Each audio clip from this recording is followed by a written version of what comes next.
Gold, trusted gold buyers. మీరు తాకట్టు పెట్టిన బంగారాన్ని విడిపించి ఈ రోజు ఉన్న మార్కెట్ ధరకు కొనబడను.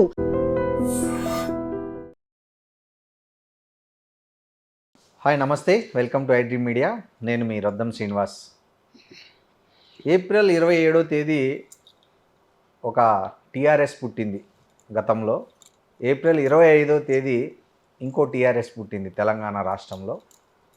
మాట్లాడదాం కల్వకుంట్ల కవిత కొత్త పార్టీ, సిద్ధాంతాలు, ఆచరణ, దాని వెనక్కున్న లక్ష్యాలు, దాని వెనక్కున్న అనేకమైనటువంటి వ్యూహాలు, అలాగే కొత్త పార్టీతో పాటు తెలంగాణ రాజకీయాల గురించి మాట్లాడేందుకు మనతో ఎవరైతే కేసీఆర్ కుటుంబ సభ్యురాలుగా ఉన్నారో రమ్యారావు మనతో ఉన్నారు. నమస్తే రమ్యారావు గారు. నమస్కారం శ్రీనివాస్ గారు.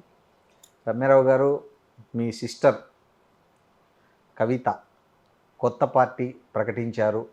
ఆమె చాలా ఎమోషనల్గా అక్కడ మాట్లాడారు, చాలా హామీలు ఇచ్చారు. మీరు చూసింటారు అనుకుంటా, లైవ్ చూసారా? ఆ టైంలో కొంచెం బిజీగా ఉండి ఎగ్జాక్ట్ తను పార్టీ లాంచ్ చేసిన టైంలో చూడలేదు, కానీ ఆఫ్టర్నూన్ కాసేపు చూశాను. ఏమనిపించింది? హానెస్ట్గా చెప్పండి. మీకు అదంతా చూసినప్పుడు మీకు ఏం గుర్తొచ్చింది, ఏమనిపించింది? మీరు నన్ను ఎంత ఫాలో అయ్యారో నాకు తెలియదు శ్రీనివాస్ గారు. ఎప్పుడైనా నేను హానెస్ట్గానే మాట్లాడాను. ఎప్పుడు కూడా నేనేం క్రియేట్ చేసి కట్ చేసి కల్పించి మాట్లాడింది లేదు. ఎమోషన్, మీరు అన్నట్టు ఎమోషనల్ అయింది కనిపించింది మనకు చూస్తే. ఒక తండ్రి నుండి బిడ్డ దూరమైనప్పుడు కనిపించే ఎమోషనల్ కనిపించింది. ఇంకా తన మేనిఫెస్టోలో పెట్టిన హామీలు మాత్రం వాటన్నిటికంటే ముందు సీఎం కూతురుగా ఉన్నప్పుడు కవిత కొన్ని ఇంటర్వ్యూస్లో ఇచ్చింది. అది ఫస్ట్ ప్రయారిటీగా, రాజశేఖర్ రెడ్డి గారు ఫస్ట్ ప్రయారిటీ ఎట్లుండేనో అట్లా ఫస్ట్ ప్రయారిటీగా పెట్టుకొని ఉంటే ప్రజలందరూ హర్షించేవాళ్ళు అని నాకు అనిపించింది. ఏముంటే బాగుండు అనిపించింది మీకు? అంటే ఆమె చెప్పిన వాటిలో ఏది మేనిఫెస్టోలో పెడితే బాగుండు అనిపించింది? గతంలో ఎన్టీఆర్ గారు ఏ మద్యపాన నిషేధం అయితే నిషేధం చేయాలని అన్నారో, వారు ఒక పురుషుడు. అవును, వారు ఫస్ట్ సినీ హీరోనే అయ్యి ఉండొచ్చు, తర్వాత పొలిటీషియన్ అయ్యి ఉండొచ్చు, కానీ ఆయన లైఫ్ ఎక్స్పీరియన్స్లో ఎంత చూసుంటేనో ఆయన ఆ మాటని ఉంటారు. అలాంటిది కవిత తన పొలిటికల్ కెరీర్లో కానివ్వండి, బయట చూసే సొసైటీని కానివ్వండి, ఆల్కహాల్ వల్ల, మద్యపానం వల్ల ఎంత ఇబ్బందులు ఉంటాయి అనేది డెఫినెట్గా చూసున్నది, తెలుసున్నది. కాబట్టి తను ఫస్ట్ అది పెడుతుందేమో తన మేనిఫెస్టోలో. ఫస్ట్ అంశం కాదు, ఒక అతి ముఖ్యమైన అంశంగా అది పెడుతుందేమో అని నేను గెస్ చేశాను. కానీ అది జరగలేదు, బాధ అనిపించింది. ఒక సీఎం కూతురుగా తను అప్పుడు మాట్లాడినప్పుడు మటుకు యాంకర్ మీలాగే క్వశ్చన్ చేసినప్పుడు, మీరు సీఎం అయితే భవిష్యత్తులో ఏం చేస్తారు అంటే ఆల్కహాల్ నిషేధిస్తా అని చెప్పి, ఇప్పుడు పార్టీ పెట్టేసరికి ఏమైంది అంటే మనము అప్పుడు ఒక మాట, ఇప్పుడు ఒక మాట. మనం మాటలు మారుస్తుండొచ్చు కానీ ప్రజలన్నీ గమనిస్తారు. ఇప్పుడు మీరంతా ఒక కుటుంబ సభ్యులు, చాలా కాలం పాటు చిన్నప్పటి నుంచి కలిసి పెరిగారు కదా మీరంతా. ఎస్. మీకు మీ మధ్య క్లియర్ డివిజన్ ఎప్పటి నుంచి వచ్చింది? ఫస్ట్ ఎక్కడి నుంచి వచ్చింది? యాక్చువల్లీ ఇప్పుడు మీరు క్వశ్చన్ వేసే మినిట్ వరకు డివిజన్ లేదు వాస్తవం. పర్సనల్ డివిజన్ అంటూ ఏం లేదు. అవును. అంటే ఒక తండ్రికి తన కవితనే చెప్తుంది కదా, కర్మ హిట్ బ్యాక్స్ అని. అవును, అంటే అది తనకే వర్తించింది కదా. అదండి, అంటే ఇక్కడ ఒక క్వశ్చన్, ఒక తండ్రికి తన కడుపును పుట్టిన పిల్లల మీదే ఎక్కువ ప్రేమ ఉంటుంది ఎవరికైనా కానీ. ఎగ్జాక్ట్లీ. అని ఒక తండ్రి, అది కూడా అంతా ప్రపంచం తెలిసినోడు, రాజకీయాలు తెలిసినోడు, జనంతో నిత్యం ఉండే కేసీఆర్ లాంటి ఒక మేధావి, ఒక రాజకీయ పీపుల్స్ లీడరు తన కూతుర్ను కాదనుకొని ఎవరో మీరు చెప్పే అనే వ్యక్తునికి ప్రియారిటీ ఇవ్వడానికి ఏంటి రీజన్స్ అంటారు? అంటే జనరల్గా ఎలాంటి రీజన్స్ ఉంటాయి అంటున్నాను నేను. మామూలుగా ఒక కామన్ మ్యాన్ అర్థం చేసుకోవడానికి ఏంటి అంత గొప్ప రీజన్స్ ఏముంటాయి అని చెప్పాలంటే 3 రోజులు పట్టుద్ది. కొన్ని ఎగ్జాంపుల్స్ చెప్తాను నేను. చెప్పండి. వేరే తర్వాత చెప్పిన కవితకు రీసెంట్గా జరిగిన ఎక్స్పీరియన్స్ నేను చెప్తున్నాను. ఓకే. కవిత తను పార్టీ పెట్టుకున్నా, నేను కాంగ్రెస్లో ఉన్నా, కవిత ఒక మహిళనే, నాకు ఒక చెల్లి అయినా ఇప్పుడు ఇక్కడ ఆ రిలేషన్ లేదు, ఉమ్, వాస్తవంగా డిస్టర్బెన్స్ చేసేసిండ్రు. ఉమ్, ఇప్పుడు తన ఒక తోటి మహిళ, ఎవరు ఏమనుకున్నా ఎట్లయినా ఒక మహిళగా మనం ఒక మహిళ గురించి ఉమ్. సపోర్ట్ చేసుకోవాలి, మాట్లాడాలి. సో మీ విషయంలో ఏం కుట్ర జరిగిందంటారు జనరల్గా? అంటే ఎలాంటి కుట్ర చేశారు? మీరు అన్నారు మీ కొడుకును కూడా ఇబ్బంది పెట్టాడు ఒక సందర్భంలో అనే విషయం. ఇబ్బంది పెట్టడం కాదు, చంపించడానికి ట్రై చేసాడు రియల్ శ్రీనివాస్ గారు. ఓకే, అంటే ఏం తనకు వచ్చే లాభం ఏంటి ఇవన్నీ చేయడం వల్ల? అంటే ఇప్పుడు వాడిని క్వశ్చన్ చెయ్యొద్దు. ఉమ్, ఇక్కడ అవతల నుంచి కేసీఆర్ గారికి తెలిసేటట్టు వాడిని క్వశ్చన్ చేస్తే ఏదో ఒక రకంగా ఏదో ఒక మీడియా నుంచి, ఎన్ని మీడియాలను వాడు మేనేజ్ చేసినా అందరినీ మేనేజ్ చేయలేరు కదా శ్రీనివాస్ గారు. అవును. కేసీఆర్ గారికి ఏదో ఒక రూపంలో తెలియొద్దు, క్వశ్చన్ చేసే వ్యక్తులు ఉండొద్దు అనే దాంట్లో ఆ రకంగా ప్లాన్ చేసిండ్రు. మొట్టమొదటగా నేను బయటకు వచ్చేటట్టు చేసిండ్రు. ఎందుకు అని అంటే ఫస్ట్ ఉద్యమ జెండా మోసి, ఉద్యమ జెండా మా ఇంటి మీద పెట్టుకొని, మా కారు మీద పెట్టుకొని, మమ్మల్ని ఒక పిచ్చోళ్ళలాగా రోడ్డు మీద పిచ్చోళ్ళు బట్టలు చింపుకొని పోతుంటే చూసి ఎట్లా నవ్వుతారో, మేము మా ఇంటి మీద కరీంనగర్లో జెండా పెట్టిన రోజు, మా కారుకు జెండా పెట్టుకున్న రోజు, ఆ జెండా మేము గర్వంగా పట్టుకొని తిరిగిన రోజు నవ్విన వాళ్ళు అయినా కూడా మన ఇంటి పార్టీ, మన బాబాయ్ పెట్టిన పార్టీ అనుకొని అనుకొని పనిచేసినాం, బిజినెస్లో వదులుకున్నాం. అన్ని విధాల చిన్న పిల్లలు, నా పిల్లలు, ఇప్పుడు నా కొడుకు రితీష్ కాంగ్రెస్లో NSCI స్టేట్ వైస్ ప్రెసిడెంట్. ఆ రితీష్ చిన్న పిల్లోడు ఉన్నప్పుడు, ఇంకో చిన్న బాబు నేను సంకలేసుకునే టైంలో ఉన్నప్పుడు, హస్బెండ్ మొత్తం బిజినెస్ వదిలేసి కరీంనగర్లో తను ఒక కేసీఆర్ గారికి చీఫ్ ఎలక్షన్ ఏజెంట్గా, MP ఇన్ఛార్జ్గా, మీడియా ఇన్ఛార్జ్గా, స్టేట్ వైస్ ప్రెసిడెంట్గా ఇన్ని ఆయన టేకప్ చేసి, కనీసం ఆఫీస్ పెట్టడానికి కూడా దిక్కులేని టైంలో మా సొంత పైసలతోటి మేము ఒక ఆఫీస్ పెట్టి, ఆ ఆఫీసును పగలగొట్టడానికి కాంగ్రెస్ వాళ్ళు వచ్చిండ్రు. ఆ కాలంలో వేరే వాళ్ళు కూడా వచ్చిండ్రు. అయినా కూడా ఒక పిరికడ్ మందితోటి కరీంనగర్లో జెండా గద్దెలు పగలగొట్టిన, ఆఫీస్ పగలగొట్టడానికి వచ్చిన అన్నిటిని తట్టుకొని సొంత పైసలతోటి బిజినెస్లు కూడా చూసుకోకుండా పార్టీని నడిపినాం. ఇంకా అప్పటి నుంచే 2006లో KTR కవిత ఇద్దరు ఎంటర్ అయ్యారు బై ఎలక్షన్లో. అప్పుడు ఇంకా ఈ శకుని సంతోష్ కరీంనగర్లో మాకున్న ఇమేజ్ కావచ్చు, కేసీఆర్ గారు 2004లో నా ఇంటి నుంచే ఎలక్షన్కి వెళ్ళారు, ఎంపీగా పోటీ చేసిండ్రు. ప్రతి ఒక్క మొన్న కాంగ్రెస్ నుంచి వెళ్ళిపోయిన జీవన్ రెడ్డి గారు కూడా నా ఇంటికి వచ్చిపోయారు ఆ ఎలక్షన్ టైంలో. అప్పుడు అలయన్స్ ఉండే కాంగ్రెస్ TRS. ఆ టైంలో ఇప్పుడు చనిపోయిన పెద్దలు MSR గారు కానీ, జీవన్ రెడ్డి గారు, ప్రతి ఒక్క లీడర్ మా ఇంటికి వచ్చిపోయినరు. అప్పుడు నిత్య కళ్యాణం పచ్చతోరణం అన్నట్టు రోజుకు మీడియా వాళ్ళు, బయట వాళ్ళు కలిసి రోజుకు 500 మందికి రోజు ఫుడ్ అరేంజ్ చేసేవాళ్ళం. మేము పడుకునేసరికి మార్నింగ్ 4 అయ్యేది. మళ్ళీ 6 ఒక 2 గంటలు కూడా మేము పడుకున్న దాఖలా లేదు శ్రీనివాస్ గారు. ఆ రకంగా మన పార్టీ, మన బాబాయి ఒక చెట్టుకు ఎదిగితే ఆ చెట్టు కింద అందరం చల్లగా ఉండొచ్చు అనుకొని ఆ రకంగా అన్నీ వదిలేసుకొని పనిచేసినాం, ఆ సర్వీస్ చేసినాం, సాక్రిఫైస్ చేసినాం. అట్లాంటి మమ్మల్ని అసలు 2004లో కంప్లీట్గా నా ఇంటి నుంచే ఎలక్షన్ అంతా వెళ్ళిండ్రు కేసీఆర్. ఇంకా కేసీఆర్ గారికి నా మీద ఉన్న ప్రేమ, వాస్తవంగా కూడా నన్ను పెద్ద కూతురులాగా ఆయన చూసుకునేది. అంత ఎప్పుడు కానీ నాన్న కానీ బాబాయ్ కానీ, నాన్న కవితను వేరనుకోలేదు, కేసీఆర్ బాబాయ్ నన్ను వేరనుకోలేదు. అంత నీ బిడ్డ నా బిడ్డ అనే తేడా లేకుండా అంత మంచిగా ఉండేవాళ్ళము. ఇంకా 2004లో మేము చేసిన సర్వీస్ కానీ, మాకు బయట ఉన్న ఇమేజ్ కానీ అదంతా చూసి శకుని సంతోష్ డైజెస్ట్ చేసుకోలేక, హరీష్ వాళ్ళ పేరెంట్స్ కూడా కరీంనగర్లో ఉండేది అప్పుడు. అక్కడ వాళ్ళ ఇంటికి వెళ్ళనీయకుండా, కేసీఆర్ గారిని నా ఇంటికి రానియకుండా మధ్యలో వేరే ఇల్లు చూసేసి కేసీఆర్ గారికి మాకు దూరం పెంచడం స్టార్ట్ చేసిండు. 2006 బై ఎలక్షన్స్లో డూ ఆర్ డై అన్న పరిస్థితిలో అప్పుడు చాలా సీరియస్గా ఉండే సిచ్యువేషన్. ఆ టైంలో కవిత, KTR ఎంటర్ అయ్యారు. యాక్చువల్గా KTR వచ్చాడు కరీంనగర్, కానీ సీరియస్గా గడవడానికి కూడా పాలిటిక్స్ సిస్టమ్ లేకుండా ఫస్ట్ KTRకి. కానీ ఒక బలవంతంగా మేము యాక్టివ్గా ఉన్నాం, హరీష్ యాక్టివ్ ఉన్నాడు అన్న దాంట్లో బలవంతంగా కేటీఆర్కు రుద్దిండ్రు పాలిటిక్స్.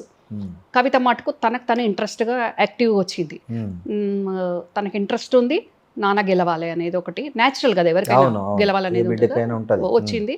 వచ్చి ఇంటికి వచ్చేసి అక్క మనం డైలీ వెళ్ళాలి క్యాంపెయిన్ కంటే, అవసరం లేదు చాలా బాగుంది మనకు గ్రౌండ్లో, డెఫినెట్గా మనం గెలుస్తున్నాం, నో డౌట్, ఎవరు అడిగినా 2 lakhs తోటి గెలుస్తున్నారు అంటున్నారు, అవసరం లేదు మనం వెళ్ళాల్సింది అని హస్బెండ్ అడిగితే హస్బెండ్ కూడా వద్దు మీరు బాగుంది బయట మేమందరం తిరుగుతున్నాం కదా అవసరం లేదు అని అన్నా, కానీ కవిత లేదు లేదు వెళ్ళాలి అన్నది. అన్నాక సరే అని అప్పుడు ఇద్దరం కలిసి మార్నింగ్ 8:30కి మా పిల్లలు చిన్నవాళ్ళు, పిల్లల్ని స్కూల్కి పంపేసి 8:30కి ఇద్దరం అన్ని విలేజెస్లోకి వెళ్ళిపోయే వాళ్ళం. కవిత నేను ఒకటే కార్లో వెళ్ళేవాళ్ళం. మళ్ళీ నైట్ 10:30, 11:30కి ఇంటికి వచ్చేవాళ్ళం. అట్లా వర్క్ చేసినాము. ఎక్కడికి వెళ్ళినా అసలు కవిత అంటే ఎవరో తెలియదండి అప్పుడు. కరీంనగర్లో ఏ డాక్టర్ ఇంటికి వెళ్ళినా, ఏ లాయర్ ఇంటికి వెళ్ళినా నేను వెళ్ళి మా చెల్లె మా కవిత మా అంటే వాళ్ళకి అర్థం కాకపోయింది మా చెల్లె మా కవిత అంటే. అప్పుడు మా బాబాయ్ కూతురు అని అన్నాక ఓకే అని అన్నాక ఇట్లా మా డాడీ కోటేయండి గెలిపియాలి అన్నాక అప్పుడు వాళ్ళందరూ అనేది మీ అక్క బాగున్నాక మీరు ఎందుకు తిరుగుతున్నారు, అసలు తిరగాల్సిన అవసరమే లేదు కదా, కేసీఆర్ గారు కంపల్సరీ 2 lakhs మెజార్టీతో గెలుస్తారు. తర్వాత ఇంటికి వచ్చాక కవిత అనేది నాతోటి మీకు ఎంత పిఆర్ ఉంది అక్క, అసలు ఎక్కడ చూసినా కానీ మీ పేరే వినిపిస్తుంది, ఎంత పిఆర్ ఉంది మీకు అని కవిత హ్యాపీ ఫీల్ అయింది, వండర్ అయింది కవితకి.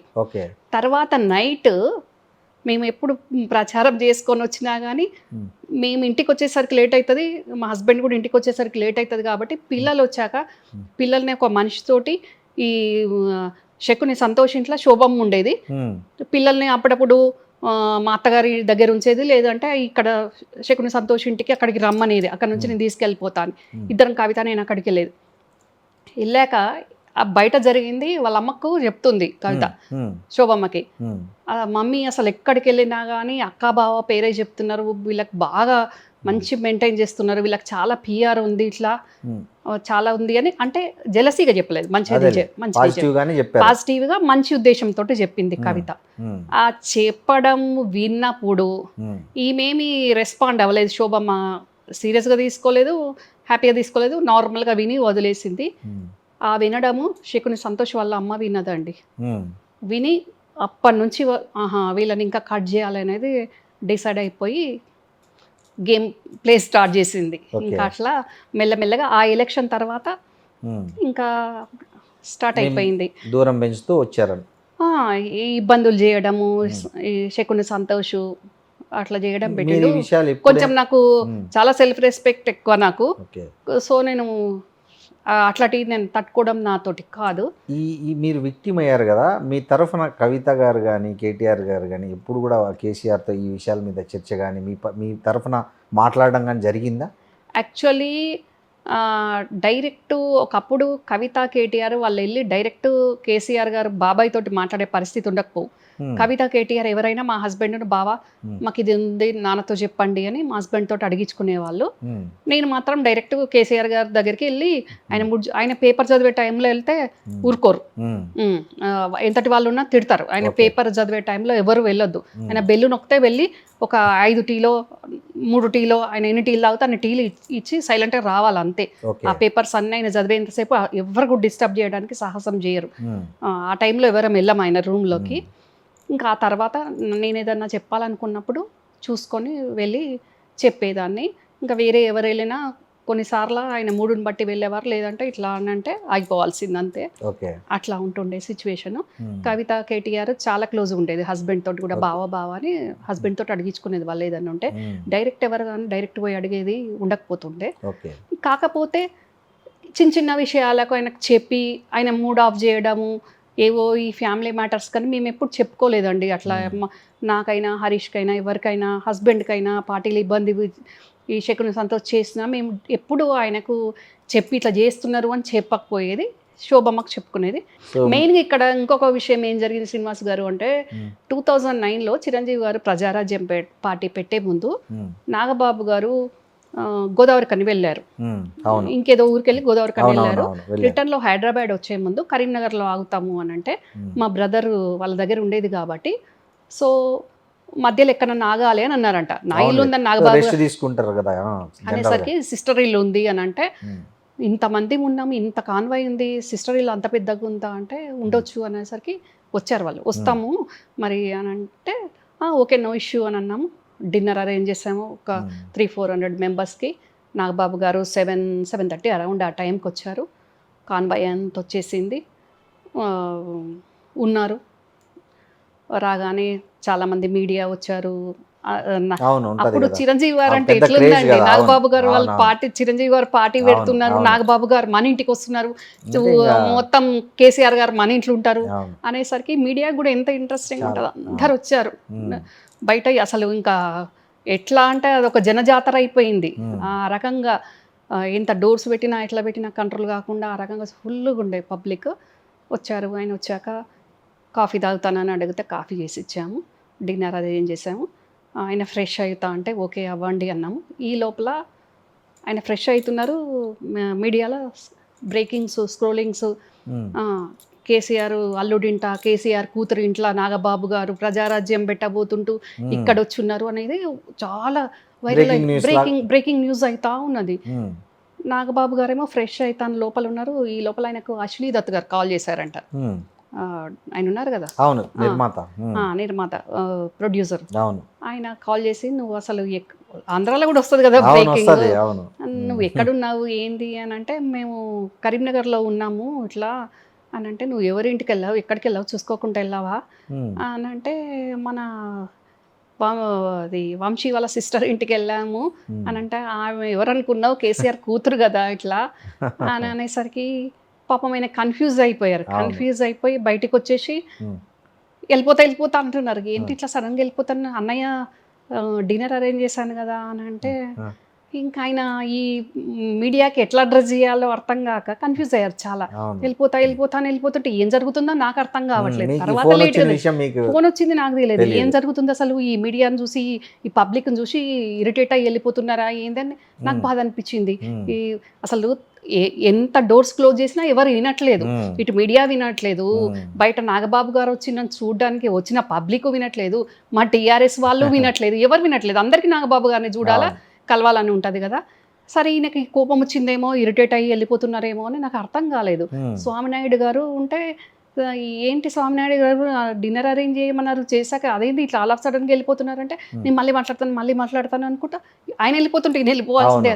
కాన్వాయ్ 14 కార్లు టక వెళ్ళిపోయాక ఇటు మీ మీడియా పరిగెత్తుతూనే ఉంది. కొంచెం మంది మీడియా మా ఇంట్లో ఉన్నారు. ఏం అర్థం కాలేదు నాకు. ఇంకా సరేలే అని అనుకున్నాము.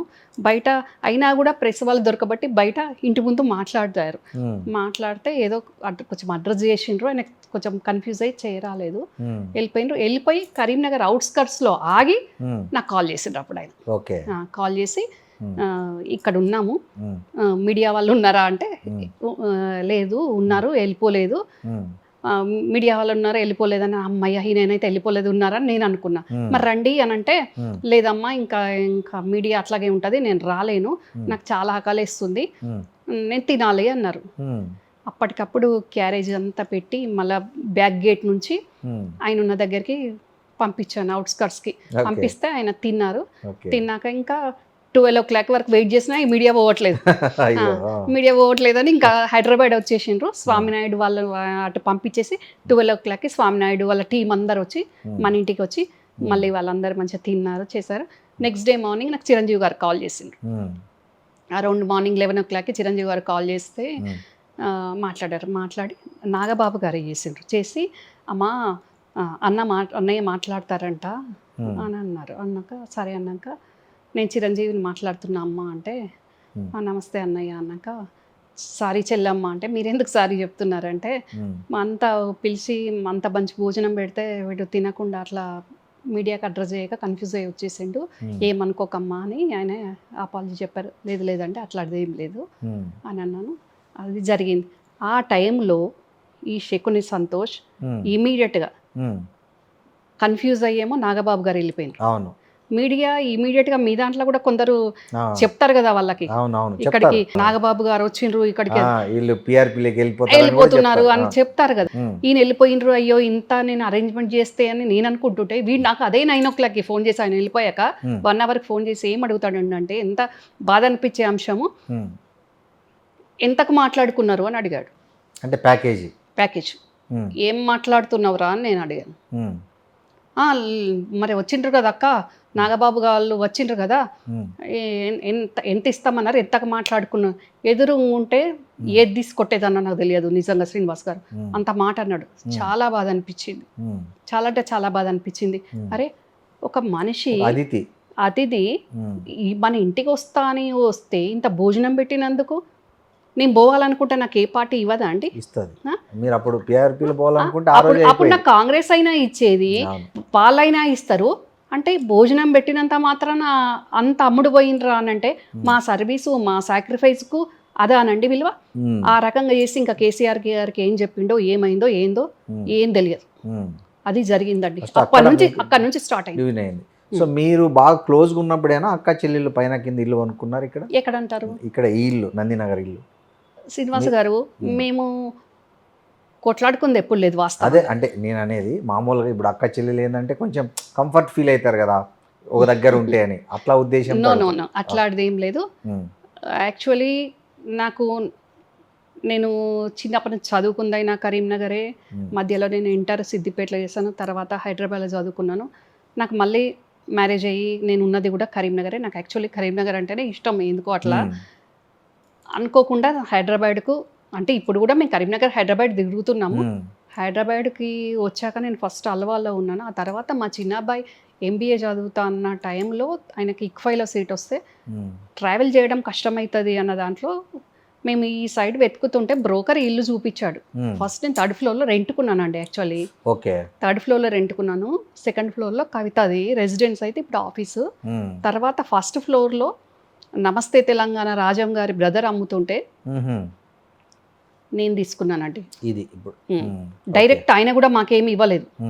ఇది ఆయన అమ్ముతున్నారని తెలిసి కవిత అడిగింది, నేను అడిగిన. వాళ్ళిద్దరికి తప్ప ఎవరికైనా అమ్ముకుంటా అన్నారు ఆయన. మళ్ళీ వేరే వాళ్ళ కొనిపించి అక్కడ నుంచి మేము కొనుక్కోవాల్సి వచ్చిందండి. డబుల్ రిజిస్ట్రేషన్స్ అట్లా జరిగింది. అట్లా నేను కొనుక్కున్నాను దీన్ని. అది ఇంకొకటి ఇక్కడ ఒక విషయం కూడా చెప్పాలి, క్లారిటీ. మేము కేసీఆర్ గారే కావాలని ఇక్కడ మా ఇద్దరు నుంచిండ్రో, లేకుంటే మేమే ఇద్దరం కావాలని అక్క చెల్లెలం ఇక్కడ ఉన్నామేమో అని మీరు అనుకుంటారు. ఇందులో కూడా చాలా పెద్ద విషయం ఉంది, ప్రజలకు కూడా తెలియాలి. ఎందుకంటే ప్రజలకు కూడా డౌట్, నేను ఎంత సిన్సియర్గా ఎంత క్లారిటీగా ఉన్నా కానీ ఇంకా ఇట్లా క్లారిఫికేషన్స్ ఇచ్చుకోవాల్సిన పరిస్థితి వస్తుంది. నేను పైన రెంట్కున్న సమయంలోనే నేను కాంగ్రెస్ కదా, అప్పుడు కవిత టీఆర్ఎస్లో ఉంది, సీఎం కూతురు కదా. మా బ్రదర్ వరుసకు బ్రదర్ అవుతారు, ఎక్స్-ఎమ్మెల్యే మైనంపల్లి హనుమంతరావు గారు ఉన్నారు కదా, వాళ్ళ సిస్టరు మా మీనబావ వైఫ్, అంటే మా పెద్ద మీనత్త కోడలు, దగ్గర బంధుత్వం కదా. హనుమంతరావు గారు అత్తగారు నిజామాబాద్ కదా. కవిత హనుమంతరావు గారికి డైరెక్ట్ కవిత నన్ను అడగొచ్చు కదా, అడగలేక కవిత, నాకు తెలిసి కవితకు పుట్టిన బుద్ధి కాదు ఇది, వాళ్ళ అమ్మకు వచ్చిన ఆలోచన బుద్ధి అది. కవిత హనుమంతరావు గారికి ఫోన్ చేసి, అన్న నా ఇంటి పైనే ఉంటుంది, ఒకటే దగ్గర ఇద్దరం ఉన్నాము, నాకు యాంటీగా మాట్లాడితే ఎట్లుంటుంది, ఇద్దరు వేరే పార్టీ కదా, నేనున్న పార్టీ గురించి మాట్లాడితే ఎట్లుంటుంది అని చెప్పిందంట. చెప్పాక కూడా ఆయన ఇమీడియట్గా నన్ను అడగలేదు పాపం. నేనెట్లా చెప్తా అమ్మా, ఆమె ఉండొద్దని, నువ్వున్న దగ్గర ఆమె ఉండొద్దు అని నేనెట్లా చెప్తాను, అట్లా ఉండదు కదా అని పాపం ఆయన అన్నారట. ఆయన మొన్న కాంగ్రెస్కి వచ్చాక వాంటెడ్గా కూడా చెప్పలేదు. ఏదో సందర్భంలో ఆయన ఇంట్లో నేను ఆయన కలుసుకున్న టైంలో అప్పుడు ఆయన చెప్పారు ఇది జరిగిందని. మళ్ళీ ఈ రోజు కూడా మీరు ఇంటర్వ్యూకు ఫోన్ చేస్తా ఉన్నారు, నేను శ్రీధర్ బాబు గారు ఛాంబర్లో ఉన్నాను, అప్పుడు హనుమంతరావు గారు కూడా అక్కడ ఉన్నారు. శ్రీధర్ బాబు గారు వచ్చే ముందు కూడా ఈ రోజు కూడా ఆ టాపిక్ వచ్చింది. ఈ రోజు కూడా ఆ టాపిక్ వచ్చి ఆయన ఈ రోజు కూడా అన్నారు, అన్న అది అట్లా అడిగితే మరి నువ్వు అట్లా మీరు ఎందుకు అట్లా నన్ను అడిగారు అంటే, ఇంకా చెప్పు అని అంటే, ఇంకా చెప్పిన విషయం కూడా ఆమె అడిగిపించిందని కూడా చెప్పిన కదా అమ్మ అని ఈరోజు అన్నారు. అంటే ఏ రకంగా అంటే అసలు అట్లా కాదండి. ఇప్పుడు ప్రతి పార్టీలో ఉన్న వాళ్ళు ఉమ్, పొద్దున మైకుల ముందు మాట్లాడుకుంటున్నారు, రాత్రి కలుసుకుంటారు. కరెక్ట్. అవును, వాస్తవం. వాస్తవం. ఆ. పెళ్ళిళ్ళకి పిలుచుకుంటున్నారు, అవును. డిన్నర్లు చేసుకుంటున్నారు, అవును. వ్యాపారాలు చేసుకుంటున్నారు. అవును. అలాంటిది ఉమ్, నేను పైనుండి నేను ఎక్కడున్నా నా వాయిస్ ఎట్లా ఇవ్వాలనుకున్నా ఇస్తాను కదా. ఉమ్, కానీ నేను పైన ఉండడము ఇష్టం లేక వాళ్ళ అమ్మ అది ఆలోచన, కవితది కాదు. ఉమ్. అంటే ఈ రకంగా నన్ను ఎట్లా ఇబ్బంది చేయాలను అంటే హిట్ లిస్ట్లో పెట్టారంటారు మిమ్మల్ని. హిట్ లిస్ట్లో కాదు శ్రీనివాస్ గారు, మీకు హిట్ లిస్ట్ అని అనిపిస్తుండొచ్చు పర్లేదు, కానీ వాస్తవంగా చెప్పాలంటే ఆ 10 years ఉమ్, మేము పాకిస్తాన్ పోతేనన్నా తప్పిపోయి వస్తే మీది ఏ దేశము అయ్యో పాపం అని అంటారు కావచ్చు. ఉమ్, అంతకంటే ఇబ్బందుల్లో ఉమ్, అంతకంటే ప్రాబ్లం చేసుకుంటా మమ్మల్ని ఇబ్బంది పెట్టుకుంటా మేము గడపాల్సి వచ్చిందండి. ఇదే ఎగ్జాంపుల్. ఉమ్. అంటే నువ్వు ఉన్న ఇంట్లో అవునులే. బిల్డింగ్లో నేను పైన రెంట్ కూడా ఉండొద్దా? ఉమ్, అంతే చెప్పండి కదా. ఇంకా. ఉమ్. ఇప్పుడు ఆమె కామన్ శత్రువు, మీ కామన్ శత్రువు ఒకరయ్యారు ఆమె బయటకు వచ్చిన తర్వాత. అప్పుడు మీ ఇద్దరి మధ్య ఆ, మళ్ళీ ఆ సంబంధాలు పునరుద్ధరణ జరగలేదా? అంటే ఎవరి వైపు నుంచి అయినా కానీ నేను అనేది. ఇప్పుడు మీరే అన్నారు ఇంతకుముందు ఈమెను బయటికి వెళ్ళగొట్టడానికి అతనే కారణమని మీరు చెప్పారు. అతనే కారణము అంటే ఉంటది, రోల్ ప్లే చేస్తాడు. ఇంకెన్ని కారణాలు ఉన్నాయో అది కవితను అడిగితే తెలుస్తుంది కదా. ఆమె కూడా ఇంటర్వ్యూలో చెప్పింది, అంటే ఓకే. నా పేరు చెప్పి చాలా చోట్ల భూములు. అంటే ఇవన్నీ బాబాయ్ వరకు ఎవరు తీసుకెళ్ళకపోయేది. హరీష్ పాపం, హరీష్ కానీ మా హస్బెండ్ కానీ నేను కానీ ఎవరం కూడా ఉమ్, పెద్ద ఆయన దగ్గరికి ఎప్పుడు కూడా ఈ సిల్లీ మ్యాటర్స్, చిన్న మ్యాటర్స్ ఎంత ఇబ్బందులైనా ఓర్చుకున్నామండి. ఎవ్వరం కూడా వెళ్ళి ఆయనకు కంప్లైంట్ ఇటు జరుగుతుంది అటు జరుగుతుంది అని ఆయనకున్నాయే ఆయనకు సవాలక్షుని అని అవును. మేము ఎప్పుడు చెప్పకపోయేది వాస్తవంగా. ఇప్పుడు రమ్యారావు గారు, ఇప్పుడు కవిత పార్టీ పెట్టడం కంటే ముందే ఆమె ప్రజా సమస్యల మీద పోరాడింది. ముఖ్యంగా బీసీల రిజర్వేషన్లు ఆమె టార్గెట్ చేసుకుంది. బీసీలకు 50% సీట్లు ఇస్తా అంటుంది. బీసీల కోసం రిజర్వేషన్లు అమలు చేయాలని ఢిల్లీ వరకు పోయి ఇచ్చింది. అదేవిధంగా నిజాం షుగర్స్ తెరిపిస్తూ ఉంటుంది. తర్వాత మన ఖమ్మం అక్కడ బాధితులను వెళ్ళి ఇల్లు కూలగొడితే అక్కడ కూడా పోయి బాధితులకు భరోసా ఇచ్చింది. ఆమె ఇన్ని ఉద్యమాలు చేసిన ఆమె ప్రజలు ఆదరించారంటారా? శ్రీనివాస్ గారు, ఉమ్, మీరు అడిగిన పాయింట్స్ అన్నీ వినడానికి మంచిగానే ఉన్నాయి సొంపుగా. ఉమ్, కానీ ఇక్కడ చిత్తశుద్ధి చూస్తారు ప్రజలు. ఉమ్, ముఖ్యంగా బీసీల కోసం, బీసీ రిజర్వేషన్ కోసం బీసీలకు మద్దతు ఉంటున్నా అని అన్నప్పుడు ఉమ్, ఇప్పుడు నువ్వు పార్టీ పెట్టబోయే ముందు బీఆర్ఎస్ నుంచి బయటికి వచ్చినాక పెట్టబోయే ముందు నువ్వు పార్టీ పెట్టినాక మాట్లాడుతున్నావు. కానీ గతంలో 10 సంవత్సరాలు అధికారంలో ఉన్నప్పుడు ఒక్క బీసీ మహిళను ఏ ఒక్క జిల్లాకైనా 10 జిల్లాలను 30 జిల్లాలు పెంచినప్పుడు ఏ ఒక్క జిల్లాకైనా ఒక్క బీసీ మహిళను ప్రెసిడెంట్ చేసిన దాఖలా ఉందా? జిల్లా ప్రెసిడెంట్ చేసిన దాఖలా ఉందా? ఏ ఒక్క బీసీ మహిళనన్నా అన్నా రామన్నా నువ్వెందుకు ఒక బీసీ మహిళను వర్కింగ్ ప్రెసిడెంట్ చేద్దాము, మహిళలకు మన పార్టీ పెద్దపీట వేసినట్టు అవుతుంది. బీఆర్ఎస్లో మహిళ అంటే నేను ఒకదాన్నే కాదు, బీసీ మహిళలకు జనాభాలో బీసీలు 50% కాబట్టి వాళ్ళకు కూడా మనం ఆదరించినట్టు ఉద్ధరించినట్టు ఉంటుంది అని అనుకున్నది ఉన్నదా? మా పార్టీ నుంచి పోయిన ఒక బీసీ మహిళ ఎమ్మెల్సీగా పోతే ఆ మహిళకు మళ్ళీ కేసీఆర్ గారు రెన్యువల్ చేస్తా అన్న టైంలో కూడా ఆ బీసీ మహిళను కాకుండా అడ్డుకొని ఎమ్మెల్సీ అయింది నువ్వు కాదా? ఇక ఏ బీసీల కోసము ఇప్పుడు మాట్లాడుతున్నట్టు ఏ బీసీలు ఏ రకంగా మరి నమ్ముతారో నాకు అర్థం కాదు.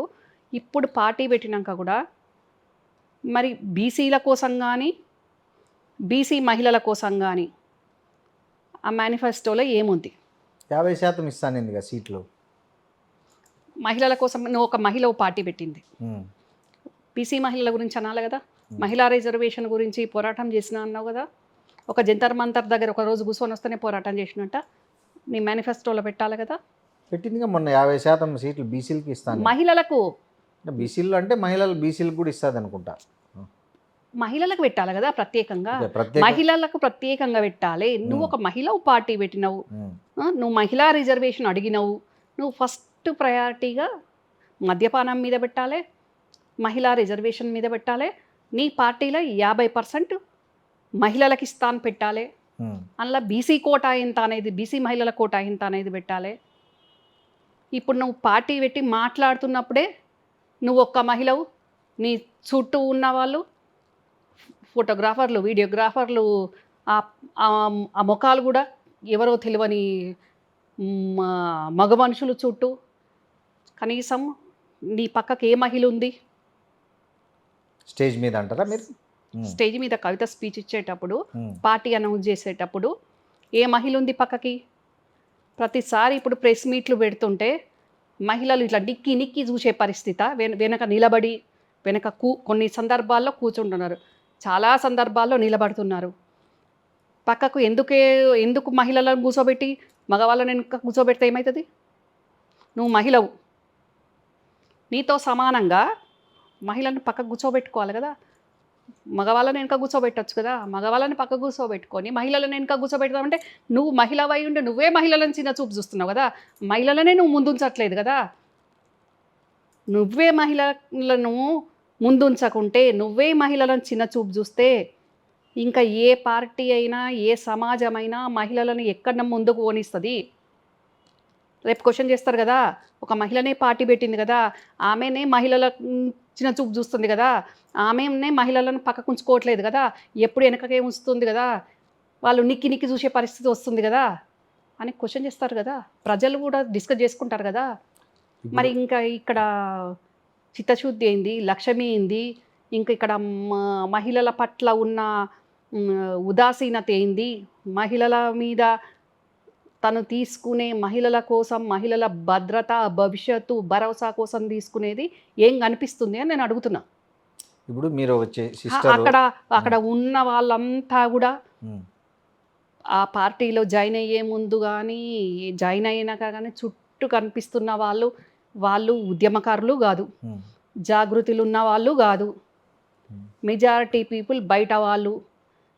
చాలామంది, కొన్ని ముఖాలు నాకు తెలిసినవి అయితే మర్డర్లు చేసిన వాళ్ళు, రౌడీ షీటర్లు, అలాంటి వాళ్ళకు బదులు మహిళలను, నీ పార్టీలో పనిచేస్తున్న జాగృతిలో పనిచేస్తున్న మహిళలతో పాటు, జాగృతిలో పనిచేయకున్నా నీ పార్టీకు నువ్వు పార్టీ పెడుతున్నావని అభిమానంతో వచ్చే మహిళలను ఆ డయాస్ మీద కూర్చోబెట్టుకుంటే ఏమయ్యేది? మీరు ఒక సిస్టర్ కదా, మీ సిస్టర్ కాబట్టి ఆమెకి తెలుసో తెలియదో, కొంచెం అనుభవం లేదు, మీరు ఒక లేఖ రాయొచ్చు కదా ఆమె ఏమేమి చేస్తే బాగుంటుందని. మీరు ఎందుకు చేయకూడదు ఆ ప్రయత్నము? మీకు ఏమేమి ఆమె పార్టీలో లోపాలు కనిపిస్తున్నాయో, ఈ లోపాలు ఉన్నాయి, దీన్ని ఇలా సరిదిద్దుకొని ఒక లేఖ రాయొచ్చు కదా మీరు, ఒక సిస్టర్గా, శ్రేయోభిలాషిగా, ఒక ఫ్యామిలీ మెంబర్గా. కన్న తండ్రి కేసీఆర్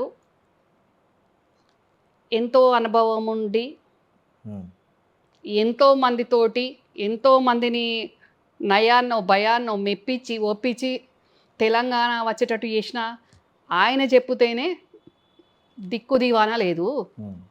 ఇంకా నేను చెప్తే వినే పరిస్థితి ఉందా? పట్టించుకునే పరిస్థితి ఉందా? సో ఎవరి మాట వినరా ఆమె అయితే? ఎవరి మాట అని కాదు, ఇంకా ఒక రకమైన ఫ్రస్ట్రేషను, ఒక రకమైన కసి, కోపం దాంట్లో ఉంది కదా.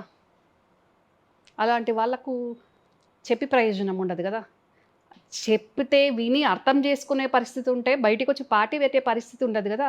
కేసీఆర్ గారి కూతురులాగానే ఉంటుండే, తెలంగాణ ప్రజలకు బీఆర్ఎస్ పార్టీ నుంచి సేవలు చేస్తుండే, కష్టమైన, నష్టమైన, నిష్ఠూరమైన ఉంటుండే.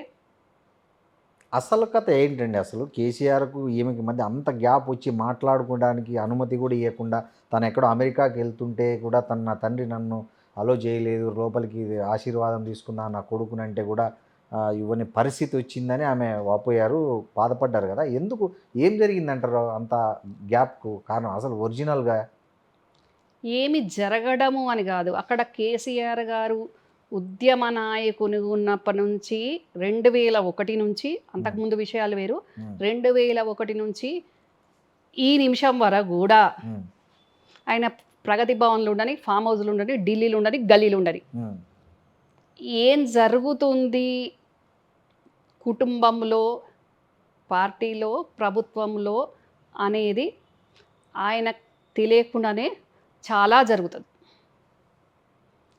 ఆయనకు తెలిసేసరికి నష్ట నివారణ అనేది ఉండదు.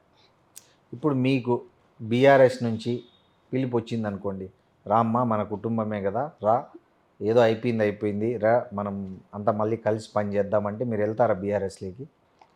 నేను ఇప్పుడు కాంగ్రెస్లో 12 సంవత్సరాల నుంచి పనిచేస్తున్నాను. ఇక్కడ నాకు కష్టమైన రోజు, నష్టమైన రోజు, సొంతంగా నా దారి నేను చూసుకునే సత్తా నాకుంది. నేనేంది అనేది ప్రజలకు కూడా తెలిసింది. కాబట్టి నా రహదారి ఏందో నాకు తెలుసు. మీ చెల్లెలే పిలిచింది అనుకో, రాక మన ఇద్దరం కలిసి బాధితులం మనం బాధితులం ఏకమవుదాం అని పిలిచింది అనుకోండి పార్టీలకి, అప్పుడు మీ రియాక్షన్ ఏంటి? నో, మన ఇద్దరం బాధితులము అనడంలో తేడా ఉంది. సో ఆమె ఒక రకంగా బాధితురాలు, మీరు ఇంకో రకంగా బాధితురాలు అనుకుందాం. సో అట్లా నేను చెప్పేది. ఇక్కడ లాట్ ఆఫ్ డిఫరెన్స్ ఉందండి. కవితకు నేను అనుకున్న పదవి దక్కలేదు అనేదే దాంట్లో బాధితురాలైంది. కానీ ఇక్కడ అట్లా కాదు. నాన్న లేడు, సొంత బాబాయ్ నా మీద చూపించే ప్రేమను కూడా అట్లా డైజెస్ట్ చేసుకోకుండా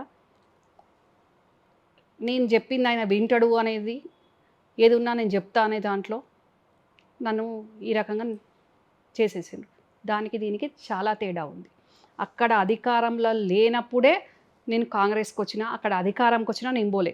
కానీ అక్కడ అధికారంలో ఉండి అన్ని రకాల హంగు, అన్ని రకాలుగా ఎంత దర్పంగా ఉండాలో అంత దర్పంగా ఉండి, మళ్ళా తండ్రి కష్టకాలంలో ఉన్నప్పుడు, పార్టీ కష్టకాలంలో ఉన్నప్పుడు, పార్టీని నమ్ముకున్న కార్యకర్తల కష్టకాలంలో ఉన్నప్పుడు కవిత బయటకు వచ్చింది.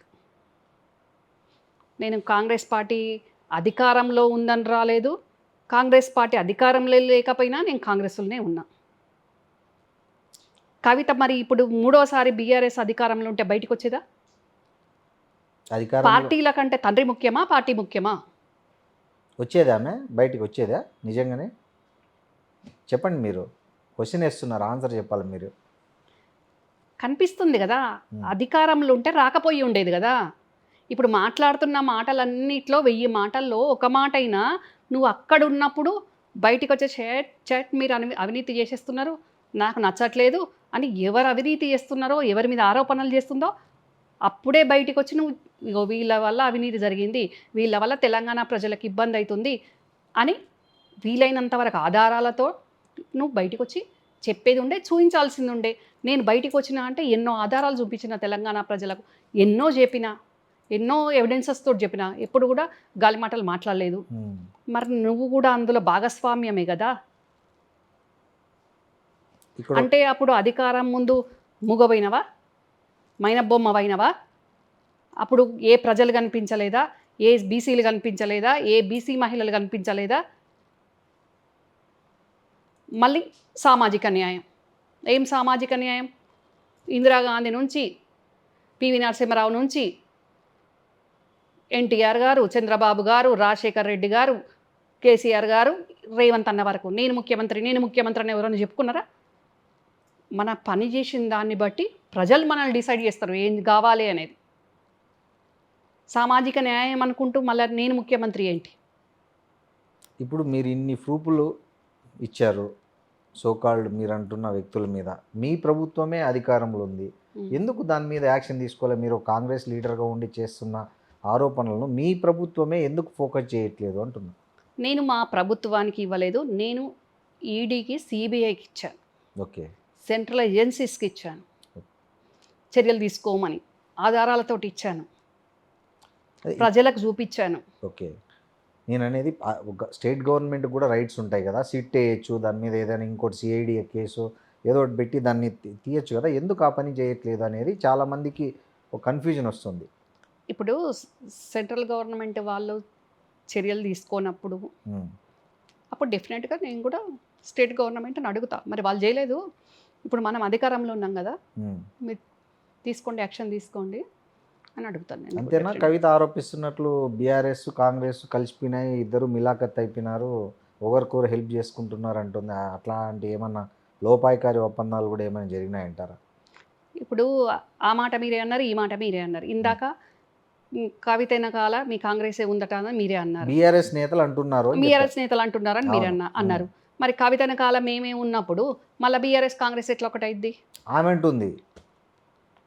ఏదైనా అంటదండి, ఏదైనా అంటది. మరి మేము కూడా అంటాం కవితను నడిపించేదే బీజేపీ అంటాం. ఆమె లోపలేసింది బీజేపీ కదా పాపం. మరి బయటికి వచ్చి అంత తొందరగా బయటికి తెచ్చింది కూడా బీజేపీ కదా. ఇప్పుడు కనిమొలు కానివ్వండి, మనీష్ సిసోడియా కానివ్వండి, కేజ్రీవాల్ కానివ్వండి, వాళ్ళు ఎన్ని రోజులు ఉన్నారు జైల్లో? మరి కవిత ఎంత తొందరగా వచ్చింది బయటికి? 5.5 నెలలకే బయటకు వచ్చింది కదా. మరి వాళ్ళందరూ జగన్మోహన్ రెడ్డి గారు ఎన్ని రోజులు ఉన్నారు? అంటే మీరు చెప్పేది బీఆర్ఎస్ నేతలు పోయి పార్టీని విలీనం చేస్తారని అప్పట్లో వార్తలు వచ్చి ఆ ప్రాసెస్లో భాగంగా ఏమైనా వదిలినారంటారా? ఏదన్నా అయి ఉండొచ్చు. ఏదైనా కవిత కోసమే కదా విలీనం. ఒకవేళ అంటే కూడా పార్టీనే ఫనంగా పెడతారేమో అన్నారు అని అంటే ఒక వ్యక్తి కోసమే కదా, కవిత కోసమే కదా. మరి పార్టీనే నీ కోసం ఫనంగా పెడతాము అనుకున్నప్పుడు మరి నువ్వు తండ్రితోటి అదే పార్టీలు ఉండాలి కదా. తండ్రి కంటే ముఖ్యంగా కూడా జెండా మోసిన కూలీలు ఉన్నారు. తెలంగాణ ఉద్యమంలో టీఆర్ఎస్ అనే కట్టే పట్టుకొని ఇప్పుడు నడుములు వంగిపోయిన వాళ్ళు ఎంతోమంది ఉన్నారు. వాళ్ళ కోసమన్నా నువ్వు ఉండాల్సింది ఉండే.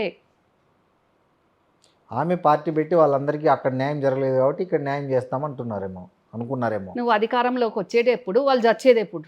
వచ్చేస్తామంటున్నారు ఈ లోపల వాళ్ళు ఉండేది ఆమె ఎప్పుడు? చేసిన పాదయాత్రలో ప్రజలంతా బ్రహ్మరథం పట్టారు. సబ్బండ వర్ణాలు, సబ్బండ వర్గాలు. ఎక్కడ పాదయాత్ర? ఎప్పుడు పాదయాత్ర అండి? తెలంగాణలో చేశారుగా మొన్న. ఏం పాదయాత్ర అది? పాదయాత్ర అంటే పాదాలతో చేసే యాత్ర అంటారు, అదే కదా మామూలుగా. జాగృతి బతుకుబాటలాగా అయ్యిందండి, అది పాదయాత్ర లాగా కాలేదు. జాగృతి బతకడానికి ఒక బాటేసుకోవడానికి చేసిన యాత్రలాగా అయిందండి. ఇప్పుడు మీరు అన్నట్టు 100 రోజుల్లో నిజాం షుగర్ ఫ్యాక్టరీ తెరిపిస్తా అన్నది మొట్టమొదటగా. ఏమైంది? 10 సంవత్సరాలు, 9.5 సంవత్సరాలు అధికారంలో ఉన్నారు. 9 రోజులన్న మాట మాట్లాడినావా? నీ పార్లమెంటరీ కిందికి వచ్చినా కానీ ఆ కాన్స్టిట్యున్సీల గురించి నువ్వు పట్టించుకోలే, మాట్లాడలేదు. నా కాన్స్టిట్యున్సీ పక్క కాన్స్టిట్యున్సీ అయినా నేను వెళ్ళి ఆ నిరాహార దీక్షలో నేను పార్టిసిపేట్ చేసిన, నేను క్వశ్చన్ చేసిన, నేను మద్దతు పలికినా, నేను మాట్లాడినా. అప్పుడు ఎందుకు నువ్వు మూగపోయినావు? ఎందుకు మైన బొమ్మలాగున్నావు? ఎందుకు పెదవులు ఇప్పలేదు? ఎందుకు ఇప్పుడు నువ్వు నేరెళ్ళ బాధితులను సంతోషే కొట్టించిండు, ఇటు జరిగింది అటు జరిగింది, సంతోష్ వల్లే జరిగింది అంటున్నావు? మరి ఢిల్లీలో ఉన్న మీరా కుమారి గారు కనిపించింది నేరెళ్ళ బాధితుల కన్నీళ్ళు ఆవేదన, కానీ ప్రగతి భవన్లో ఉన్న నీకు కనిపించలేదా కవిత? ఈరోజు కనిపిస్తున్నాయా? మరి గల్లీలు ఉన్న మాతో పాటు ఢిల్లీలో ఉన్న మీరా కుమారి గారితో మొత్తం రాష్ట్ర వ్యాప్తంగా కదిలి నేరెళ్ళ బాధితులను మేం పరామర్శించినాం. అప్పుడు కనీసం ఒక్క మాట కూడా మాట్లాడలేదు కదా. సెకండ్ టర్మ్ వరకు టీఆర్ఎస్ బీఆర్ఎస్గా రూపాంతరం చెందేంత వరకు మహిళా మంత్రి లేదు. ఎందుకు మాట్లాడలేదు? అంటే మహిళలకు రేపు భవిష్యత్తులో మహిళలకు మనం ఏమి చిత్తశుద్ధి ఉంది మహిళల పట్ల, మనం ఏం సంకేతం ఇస్తాం ప్రజలకు అనేది ఆ రోజు ఆలోచించుకోలేదా? నేను ఒక్కదాన్ని సేఫ్గా ఉంటే అయిపోయింది అనుకున్నావా? పార్టీలు ఉన్న ఏ మహిళలు మంత్రివర్గంలో పనికి రాలేదా? ఇప్పుడు క్వశ్చన్ చేస్తున్నావు. అది కాంగ్రెస్ నుంచి వచ్చిన సబితమ్మకి ఇట్లా ఇచ్చిండ్రు, ఇంకో పార్టీ పచ్చ పార్టీ నుంచి వచ్చిన సత్యవతమ్మకి ఇట్లా మంత్రి ఇచ్చిండ్రు అంటే నేను కోరుకున్నది నాకు దక్కలేదు, వాళ్ళకి ఎందుకు దక్కింది అనే విధంగా నువ్వు మాట్లాడుతున్నావు. మరి అప్పుడు ఇచ్చే ముందు ఎందుకు ఆబ్జెక్షన్ చేయలేదు నువ్వు? నువ్వు వాళ్ళకు మంత్రులు ఇస్తా అంటే సబితా ఇంద్రారెడ్డికి కానివ్వండి, సత్యవతి రాథోడ్ గారికి కానివ్వండి మంత్రి పదవులు ఇస్తే నేను ఉండను బీఆర్ఎస్లో, నేను రిజైన్ చేసి పోతా అని ఎందుకు నువ్వు బయటికి రాలేదు? మరి నచ్చనప్పుడు రావాలే కదా వాళ్ళని ఇప్పుడు అక్కస ఎందుకు వాళ్ళు అక్కడ ఉన్నారని ఇప్పుడు అక్కసతోటి మాట్లాడుతున్న మాట కాదా నువ్వు? అప్పుడు క్వశ్చన్ చేసినావా? అప్పుడు మేము మాట్లాడినాం, మేము పోరాటం చేసినాం మహిళా మంత్రులు లేరని. మహిళా కమిషన్ లేదు, నువ్వేమో సొంత అక్కలకే అందుబాటులోకి రావు పెళ్లి పత్రికలు ఇస్తామంటే.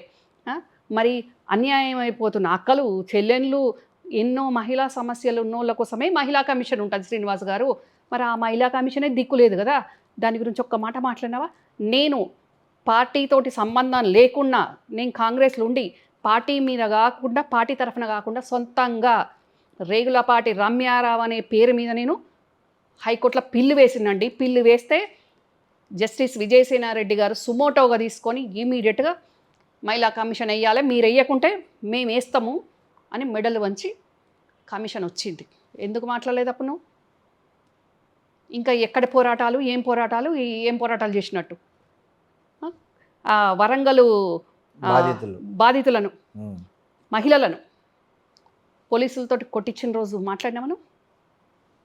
మిర్చి రైతులకు సంకేతాలు వేసిన రోజు మాట్లాడినామా మేము?